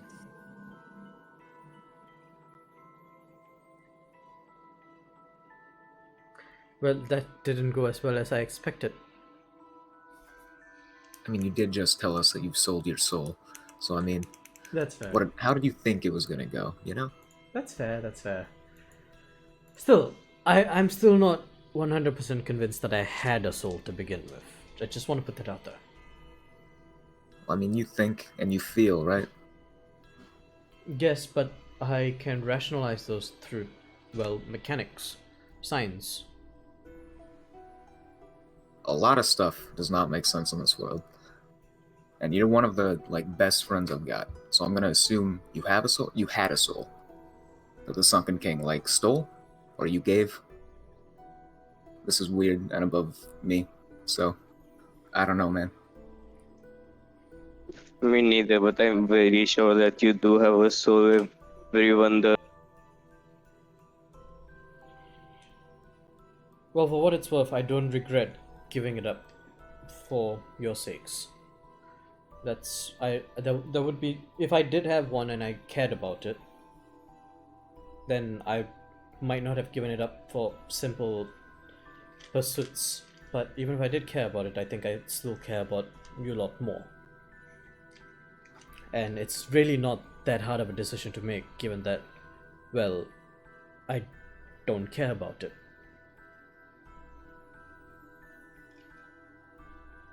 Well, you're still you for now, so Well, just take I'm that in stride. still me for as long as, well, there's a very good chance that for your entire lifetimes I'm still going to be me, so don't worry too much about that. Alright, fair enough. What's our next move, then? Okay, well, I would like another reconnaissance on the camp tonight.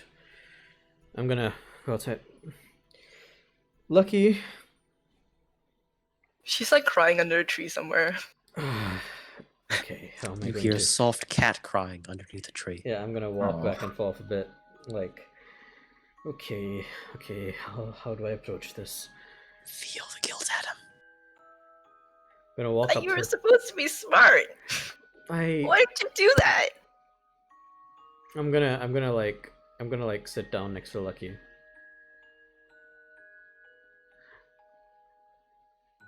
Lucky, what's something that's the most important thing to you in the world?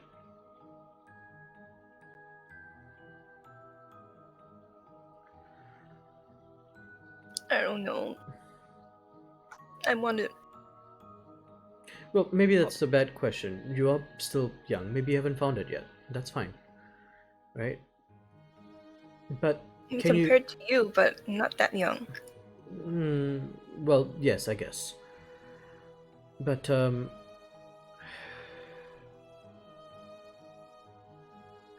I was made to find my own purpose, to find out what the limits of an, I guess, infinitely capable or infinitely living creature would be.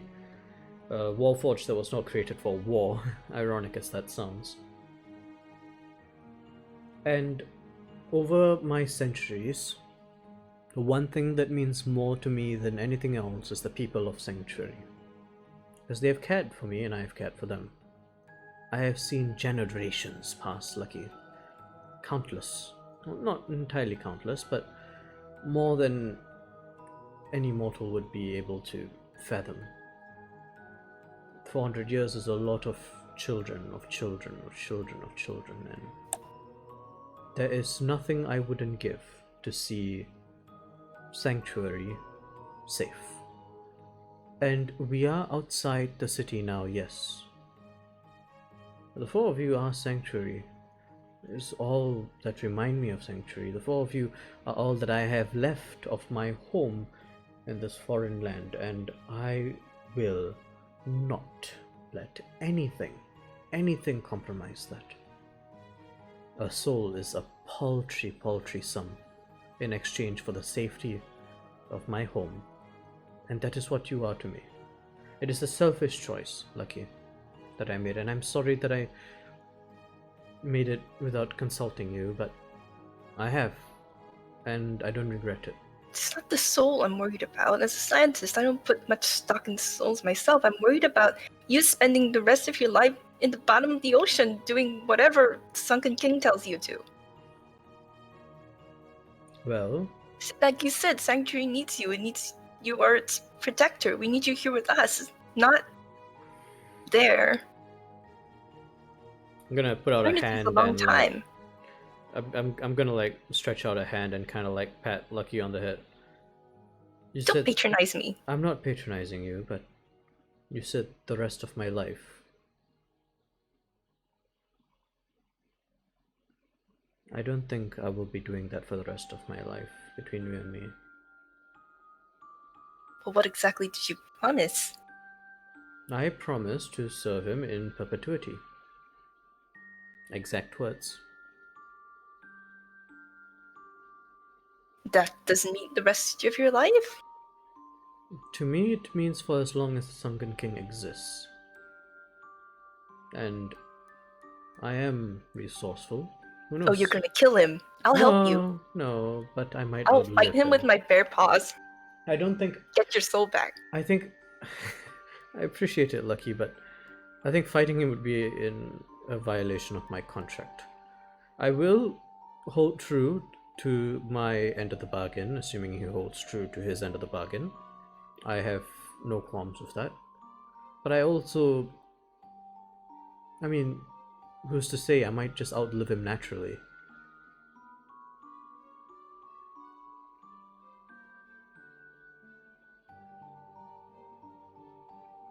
I mean, maybe it's just something my mortal mind can't wrap itself around, but still a really freaking long time. It is. I'm fine. I'm fine with that. I'm all right with that exchange, Lucky. Well, then you are an idiot. Maybe. I'm still the smartest idiot you know. I'm the smartest idiot I know. Maybe. Come on, I need you. We're planning. So is it lizard or spider? Probably spider. Okay, I guess we head back to the caravan. Yeah. How do we get us? As you begin to plan and plot for whatever scheme you have, we're going to take a quick break there, maybe 10-15 minutes. Okay. Okay. Oof, my tooth really hurts, guys. Alright, but really quickly, I'm gonna put us on break. 3, 2, 1, and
And we are back. We are back from our break. Macropacting has been had, painkillers has been administered, and alcohol has been consumed. Yes. Ready to get going. Okay, so party. You've had an interesting encounter with Adam Plant. You have begun setting out. You received a message from Denor. What would you like to do? Sneaky time. Well, Right. I think we're still actually discussing what to do with this message from Dono. What time is it right now, DM? Currently, it's about 11 o'clock. Okay, so like before noon then.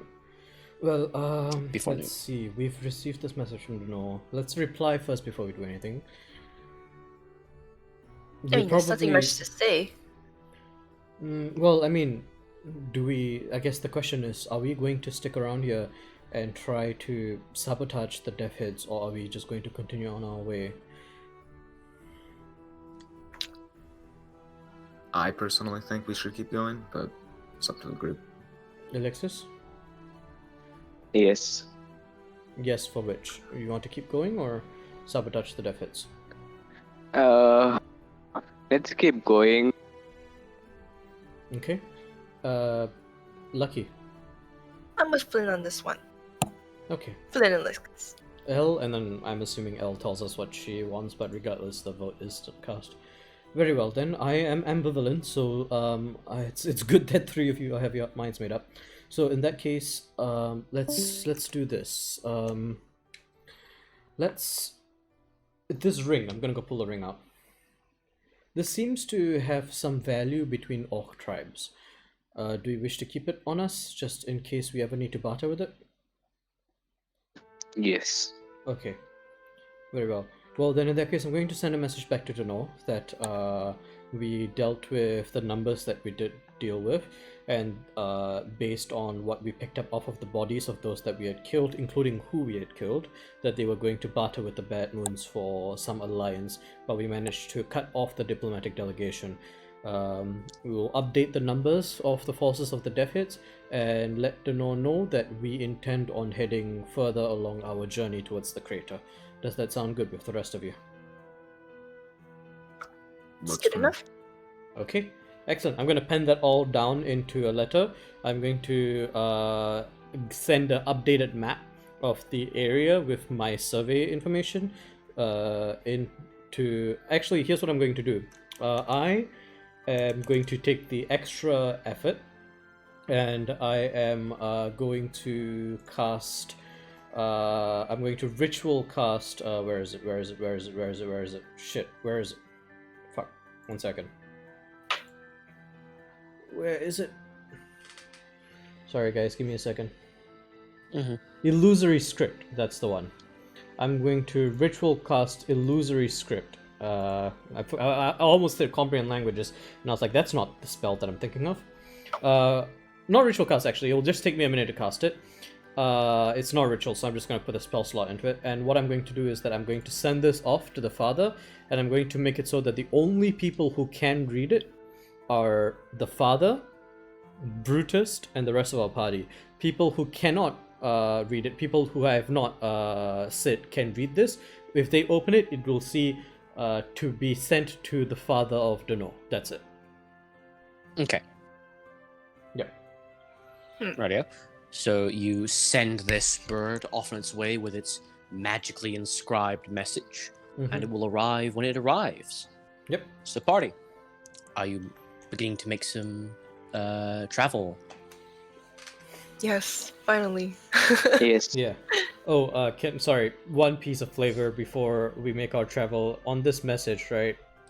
Is there any chance I could, as a sort of signature after I write Adam, I'm going to summon just a bit of the eldritch energy that I now possess to just burn a corner of the paper, just kind of just to try and give the father some information as to what has happened, but not saying anything outright. You can burn the paper a little bit, but that doesn't necessarily indicate anything other than you've burnt the paper a little bit. Okay, Even if it's it was not- with eldritch energy, you can't really Tell. sign it with that.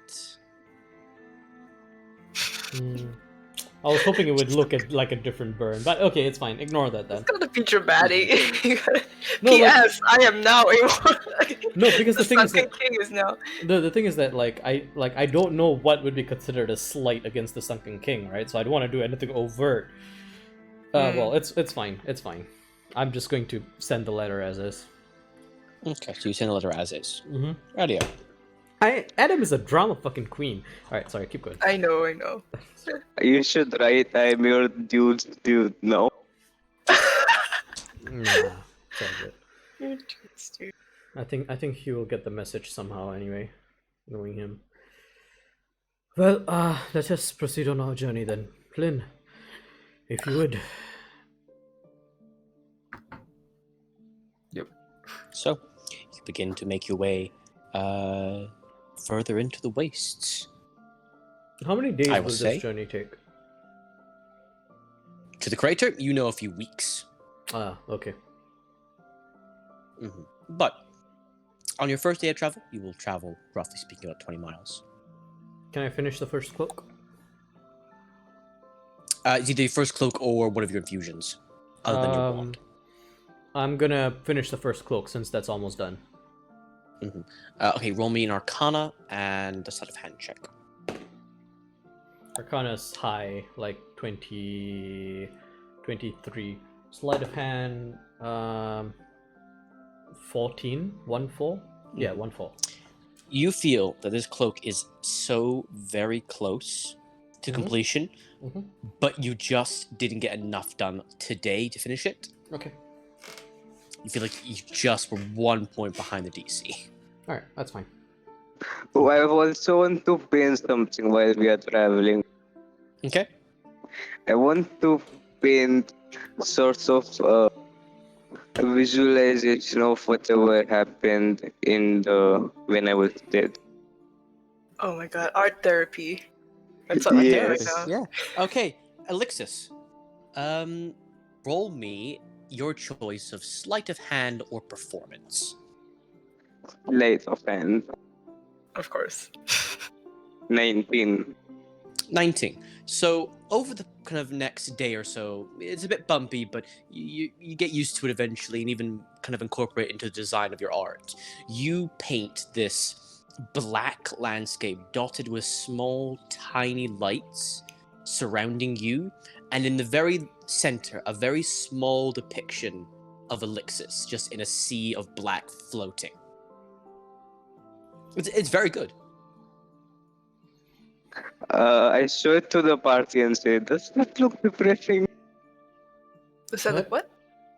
Depressing. Depressing. Looks kind of profound, actually. I thought it looked depressing and I was about to throw it away. Don't. This is very skilled work. We can tape it on the wall of the caravan. It's nice. It doesn't look very nice. It looks sad and empty. Well, I assume you have memories associated with that, and we don't. Well, I mean, on one hand, you could look at that and say that is depressing, and on the other hand, I look at that and say I'm happy that you remember that, because remembering that means that you are alive right now.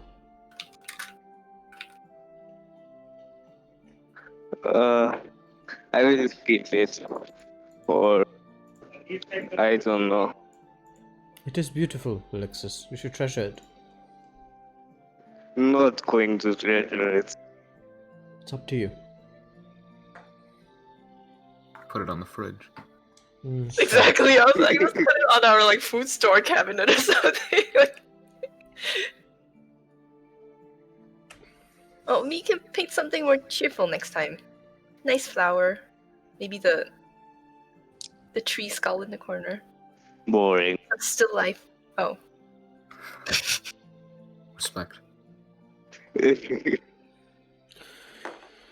Speaking of tree skull, I would like to talk to the tree skull, if I can. So, you will attempt to cast what's No, wait. Before that, I'm just gonna pull it out, sit in front of it. Is it still in the thing? It's still in the pot, In the yeah. dirt? In the dirt? Like, is it hiding? You can see that it's submerged itself, but the top of its head is still exposed slightly. Okay, I'm gonna try Druidic. Hello? Can you hear me? Can you understand me? You kind of see the skull kind of push its head up slightly to see just the top of its eye staring up at you. Okay, nod if you can understand me. What I'm saying. It stares at you. I'm trying common again. Not if you can understand what I'm saying. Stares at you. Adam, what other languages do you speak? I speak Elvish and Dwarvish. I'm gonna try both of those. Each time it does nothing other than kind of just stare you in your eye. Either it is uncooperative or it doesn't understand Yeah, let me try. languages. No, let me try first. Oh, okay. Cast plants. Speak with plants. It says imbue plants with limited sentience and animation, but I assume this already has it. Yeah. Mm-hmm. Can this thing even speak? I'll try it anyways. You cast this magic on this plant, it takes some effect. What do you say? And you understand me now? Looks up at you. The eye goes up and down.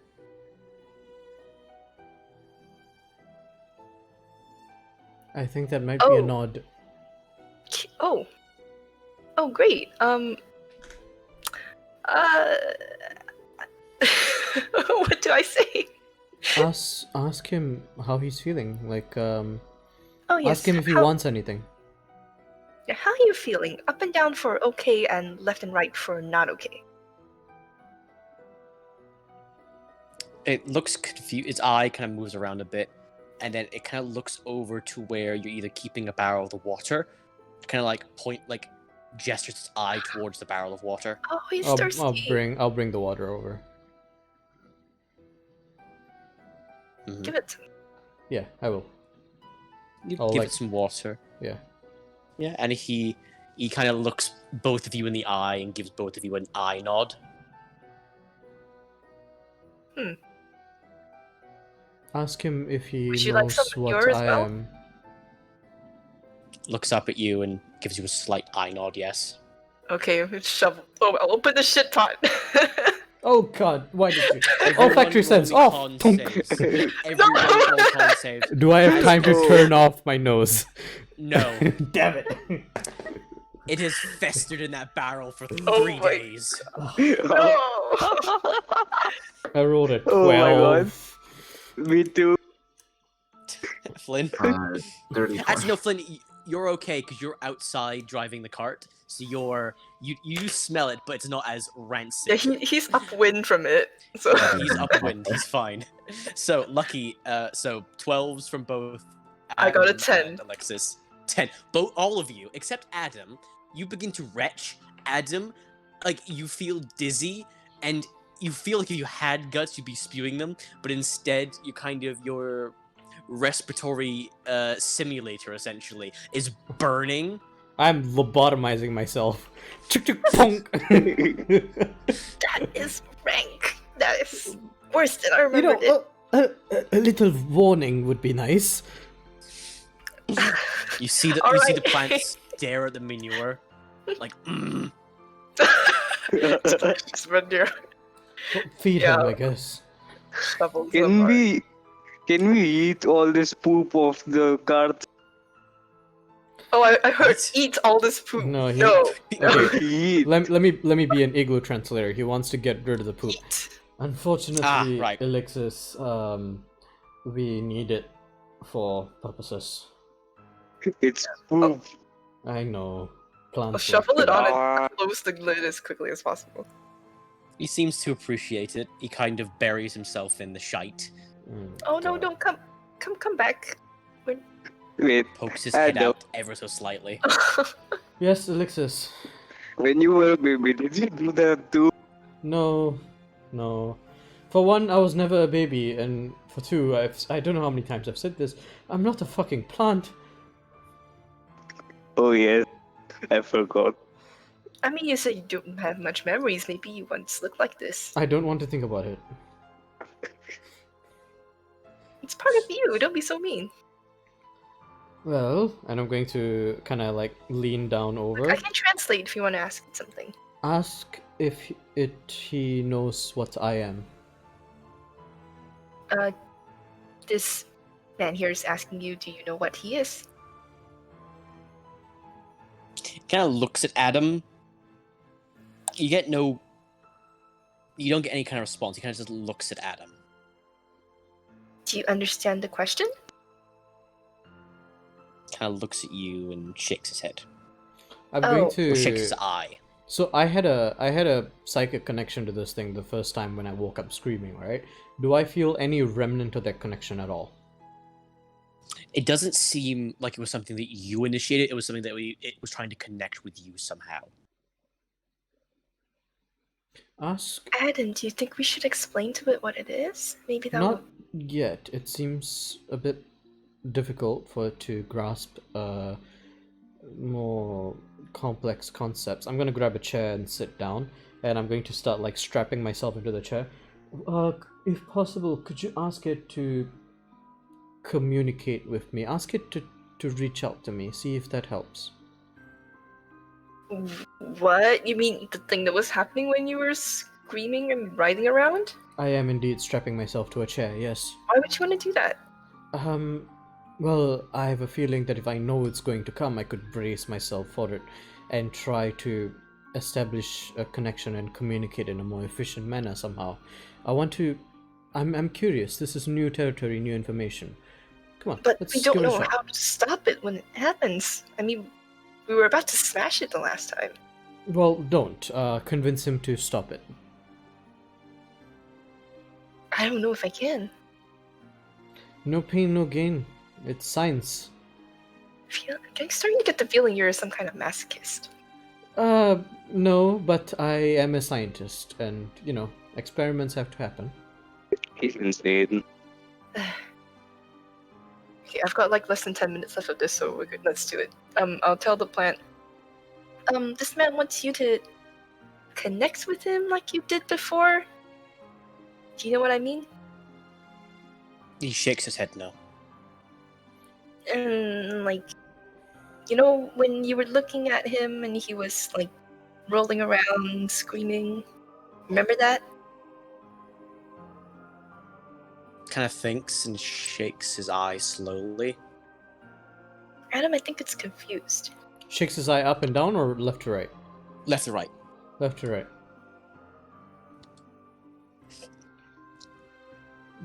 It's a new organism in an unfamiliar area.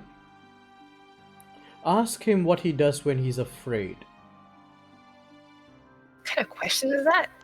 How is he gonna answer? He can only move his eye up and down and left and right. Just try it. Humor me. This man Why do wants we to ask you what you do when you're afraid.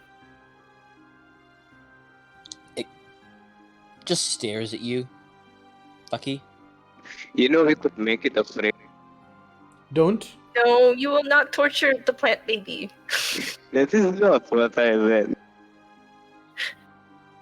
What, you want to jump out behind a wall and scare it? Maybe.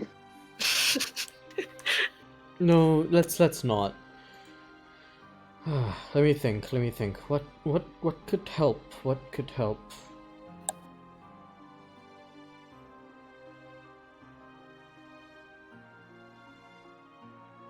I don't know. I'm thinking and I'm drawing a blank.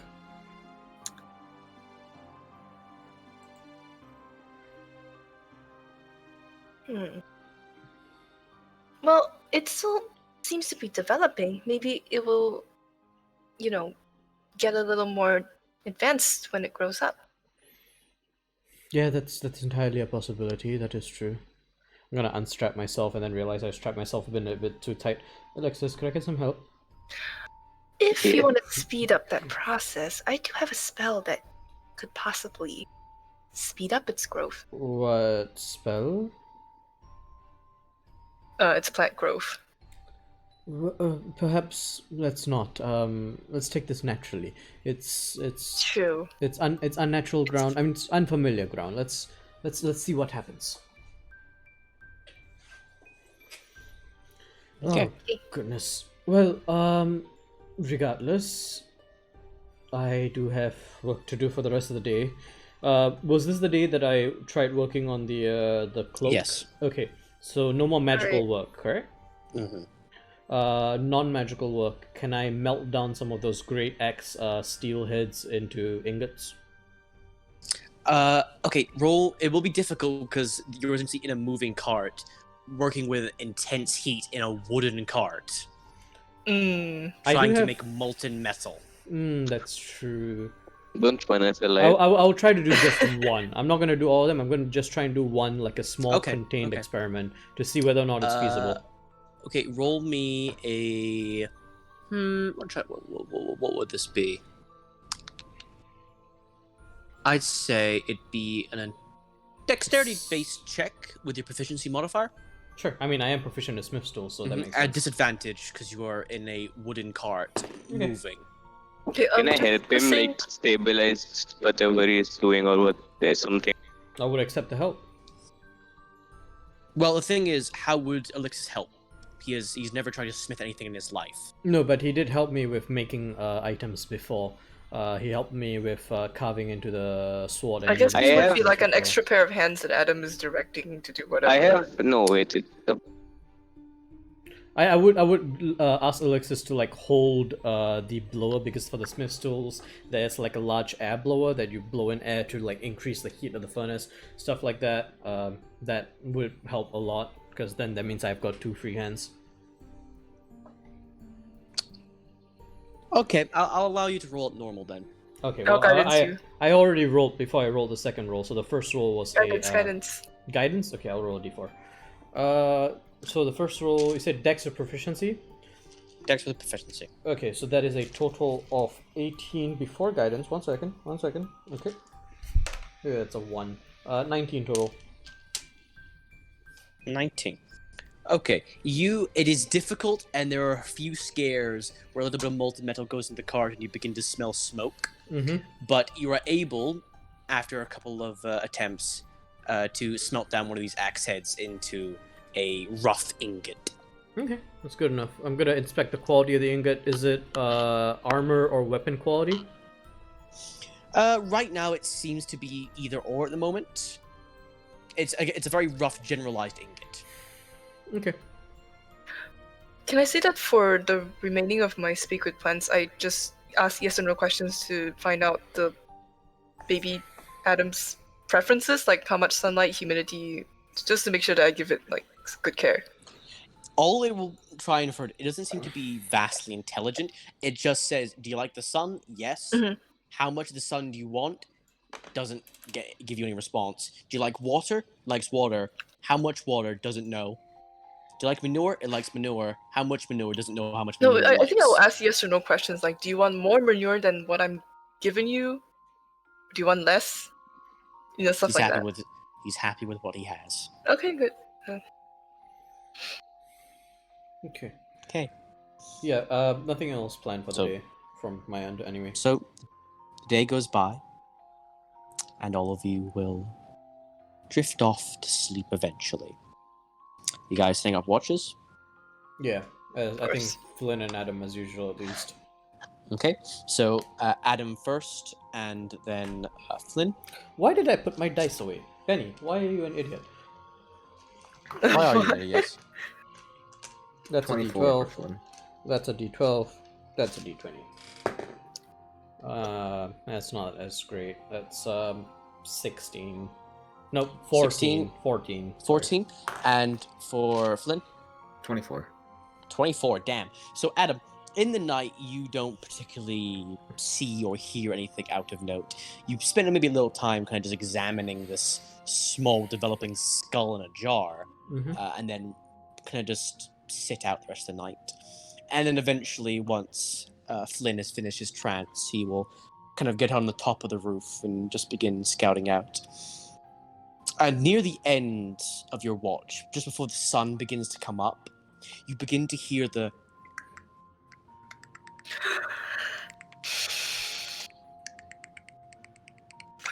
Okay. Clicking Do I in see the it darkness. anywhere? You kind of see it off in the distance. It's a lot closer, within maybe about 80 feet of you. Still submerged in darkness, you can just see its much larger form now, kind of just clicking at you from the darkness.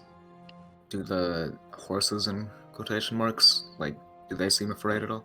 They don't. They seem to be asleep. They don't seem to have noticed it. Right. I think I'd just keep watching it. I don't think I would do anything unless it moves. But Wave at it. Just kidding. my signature move. Just for maybe another hour or so, it will just stay where it is, moving side to side occasionally, just a constant clicking sound, till eventually it will disappear, and the sun will then rise.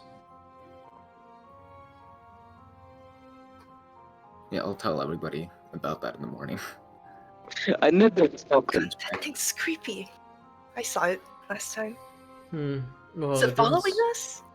doesn't seem to be any form of hostility yet, right? Not yet. I think it was closer than last time, but Much closer. yeah, a lot closer. Hmm. Maybe we should deal with this some night. Well, I mean, the last time we had visitors, I'm gonna look at Flynn. That happened. Perhaps let's do this. Let's keep a extra vigilant watch this night. 2 people on watch at any time. When the clicking happens, let's try to make first contact. Amicable contact, non-hostile, and we'll take it from there. Sure. Correct. Yes, but you should probably wake everyone before doing that. Yes, of course. Well, we got long rest, right, DM? Long rest. Okay, excellent, because I was missing a bit of HP there. Well, in that case, let's continue on our journey regardless. I'm going to Elixis. I need you for measurements if you don't mind. And Oh, yeah. Flynn, let's continue on the road, I guess. Okay. All right. You guys will continue on the road, and you will get another day's worth of travel. One thing to note, it seems like the skull in the pot has developed to the point where the entire skull, or maybe at least 2/3 of the skulls, has properly developed. Mm-hmm. It's not completely enclosed, but it seems the flesh inside has, at this point, fully developed. Just to While the clarify, skull, is it animal organic material or is it wood material?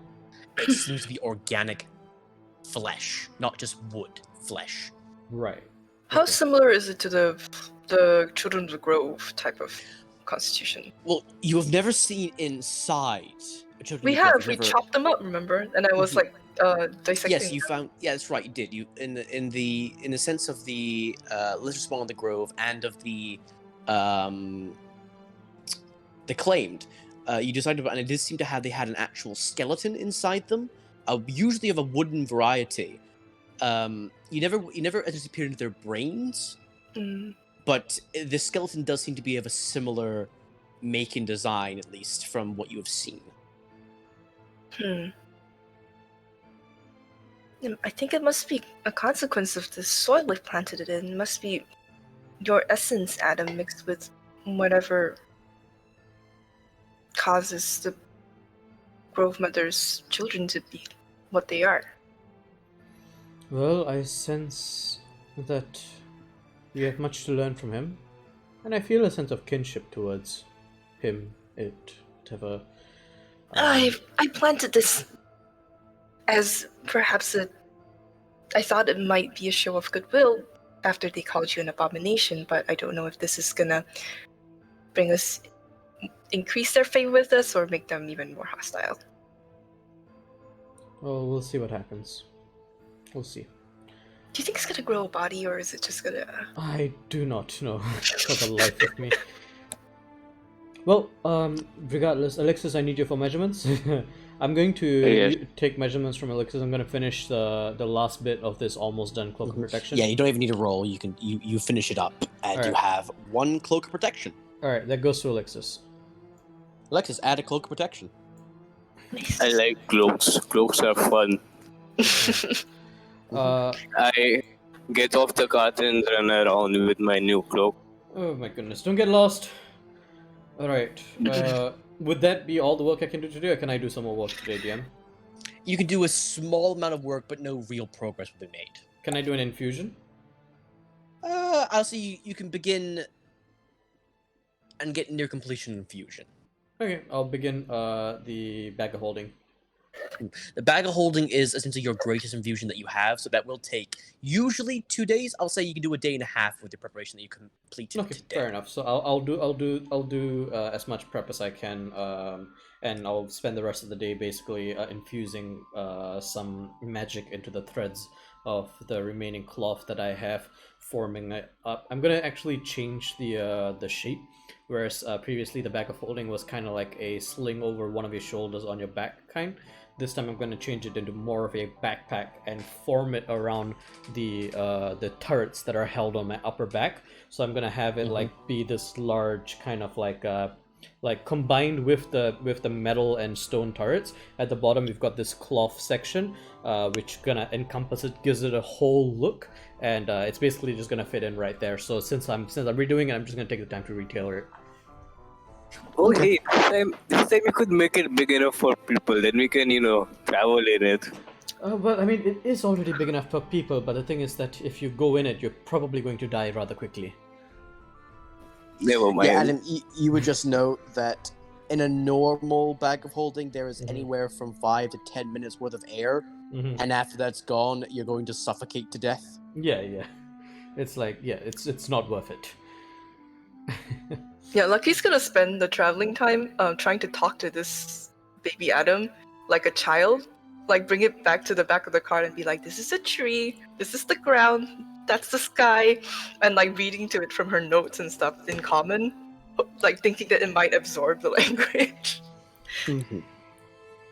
So, you do this, and it seems like the skull, whenever you speak to it, essentially does pop out from the soil and will stare at you. And then whenever you stop speaking, it will kind of just re-submerge itself in the soil.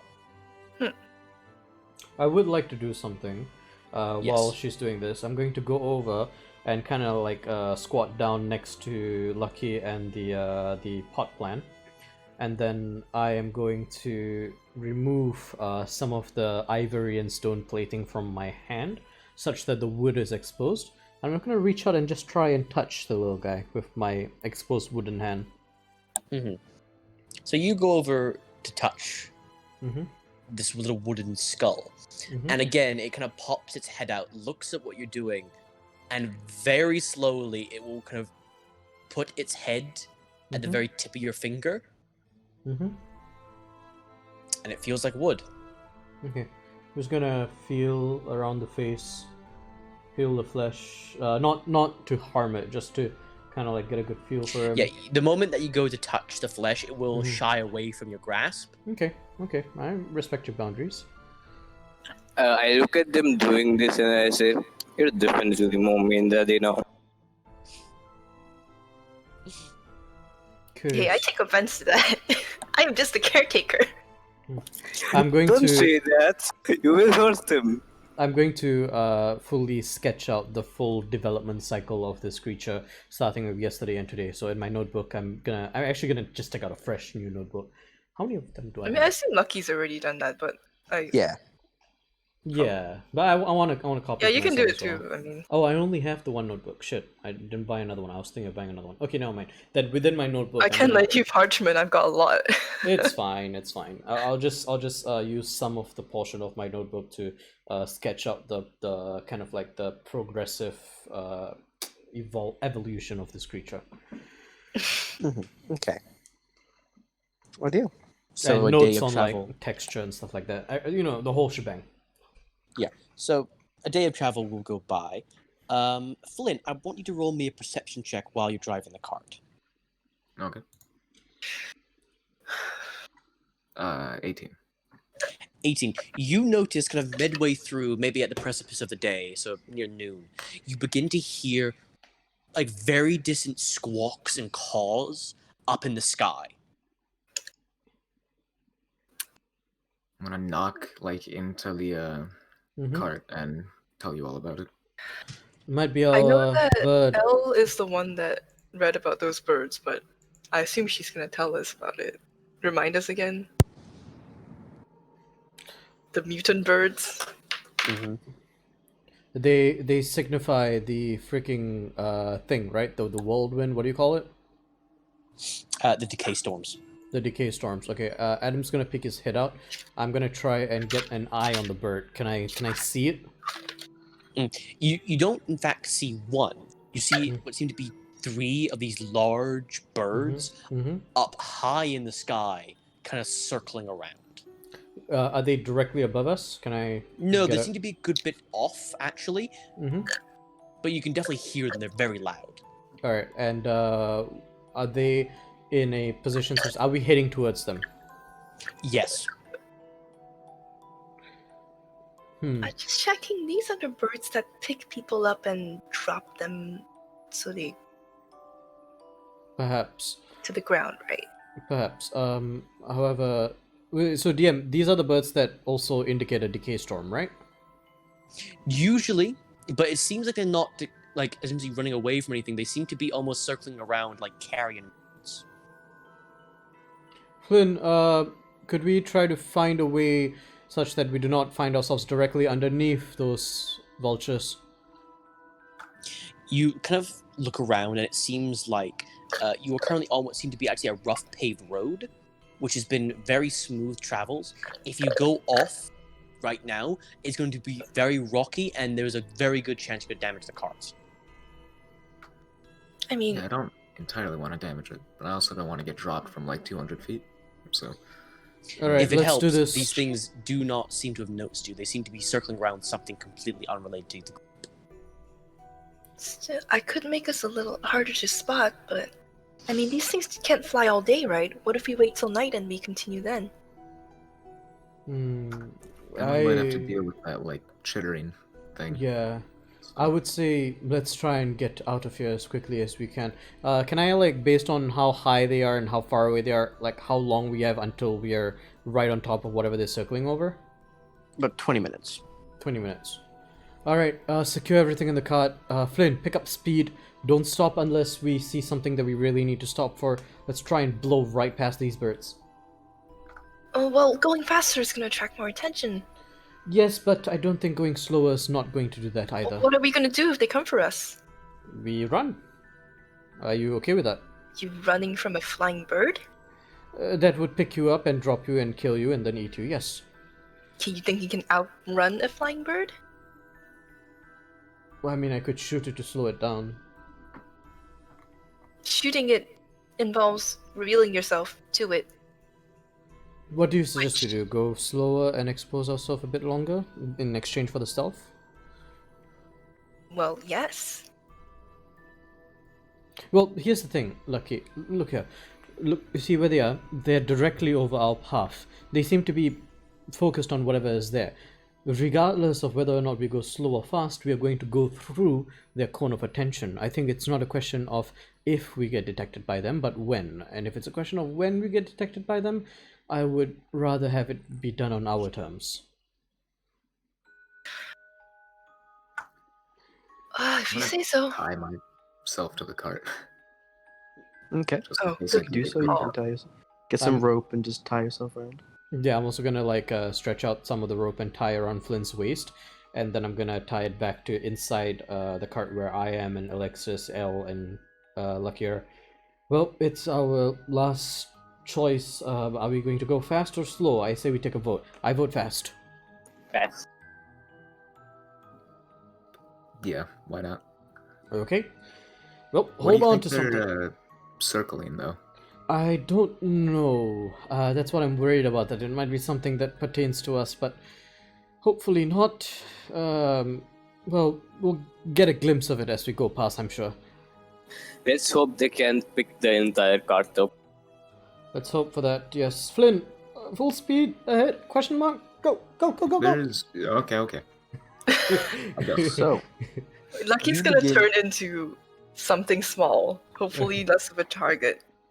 Okay, so you begin to increase the speed of your horses Mhm. until eventually you are going at full gallop. You get up to what seems to be this more open area, where I'm going to take you to a map. And you see, first of all, what these birds were circling. You see these two large birds circling over what seemed to be a fallen one of their companions. This fallen, huge... The best way you describe it is seems to be a mutated griffin. About maybe 5 or 6 additional beaks dot its body, a increased wingspan, and almost what seems to be metal-like feathers. Kind of just adorn this creature. But it seems to be being consumed by these two large insectoid creatures, tearing it apart with powerful claws and making a chittering sound while they do so. Is it the same chittering? Okay. And the moment that the cart begins to roar past them, you see both their attentions diverge to your cart, and they begin, essentially they block your path as you're coming from this side of the map. Which side? Oh And which god, direction? they look like that. Which direction are we heading in, DM? You were heading across a path here, and you were essentially wanting to head up this way. So we want to head this way, Roughly speaking, yes. and they are looking to block us. Yes. Um. Just for a quick reference of what these things look like, Mhm. you can see them, I know, but I like doing this thing. That's what they Oh, look like. These Yeah. rock-like insectoid creatures that have this almost crystal-like eye protruding from their chest. Powerful, almost looks like mandibles. Not mandibles, sorry, claws on each side of their sides. And what seem to be like 4 powerful legs. Mhm. And an extraordinarily thick, what you assume to be some kind of skull or even ramming material on the top of their head with a small mouth just above their eye. Okay. Based on this, right? Can I look and see? Does it look like so they're moving into block our path? Does it look like they're going to attack us, or are they just blocking? Yes. They look like they're going to attack us. Mm-hmm. We need to make a call now. Do we fight or do we run? Run. Lucky is a frog. Flynn, I would say run. run. Just me. All right, turn around. We're going around the rocks. We drift. 1 minute. So you see this thing Mhm. attempt to block your path. And the moment that you see it, or the moment you begin to turn, you see it begin to essentially squat down to the point where all 4 of its legs are on the ground, Mhm. and then jump at you In with incredible speed. in midair, can I shoot it? No, because you weren't expecting it. Fuck. Okay, fair enough. It hits the cart. All right. 1 minute, need to check damage. Oh, shiza. Okay, I need everyone to roll me dexterity saving throws. All right. Flynn, you have disadvantage because you were tied to the cart. I think we all were. We all are tied to the cart. You all of you disadvantage. Oh, okay. 8. Oh, the first one was a nat 20. This And might then excessive. 13. Oh, that's I rolled the 1. So 6. oh, that's good. 13. 13. Mine's actually a All of 7 you- because I'm bad at math. All of you fail. You're going to be taking... You're taking 4 points of bludgeoning damage as the cart is tipped on its side, and you are thrown about, and the horses essentially are knocked to their side as well. Or the beasts of burden are knocked to their side. And this thing is now essentially right outside your cart. And that's what we're going to leave it for today. Oh. What? Oh, I thought we were gonna kill them. Nope. We're going to leave it there for today, because the combat will take a while. That's fair. I just came back. Yes, I know, I'm sorry. oh, But we're going to leave it there today. oh. All right then. I would say so. Thank you everyone for tuning in to today's session of In the Wake of the End Times. Interesting session, a bit shorter than normal, but combat can take a while, and I don't want to overextend like I usually tend to do. So thank you for watching, and we'll see you next week, hopefully. Yep, we'll see you next week. Goodbye. Bye.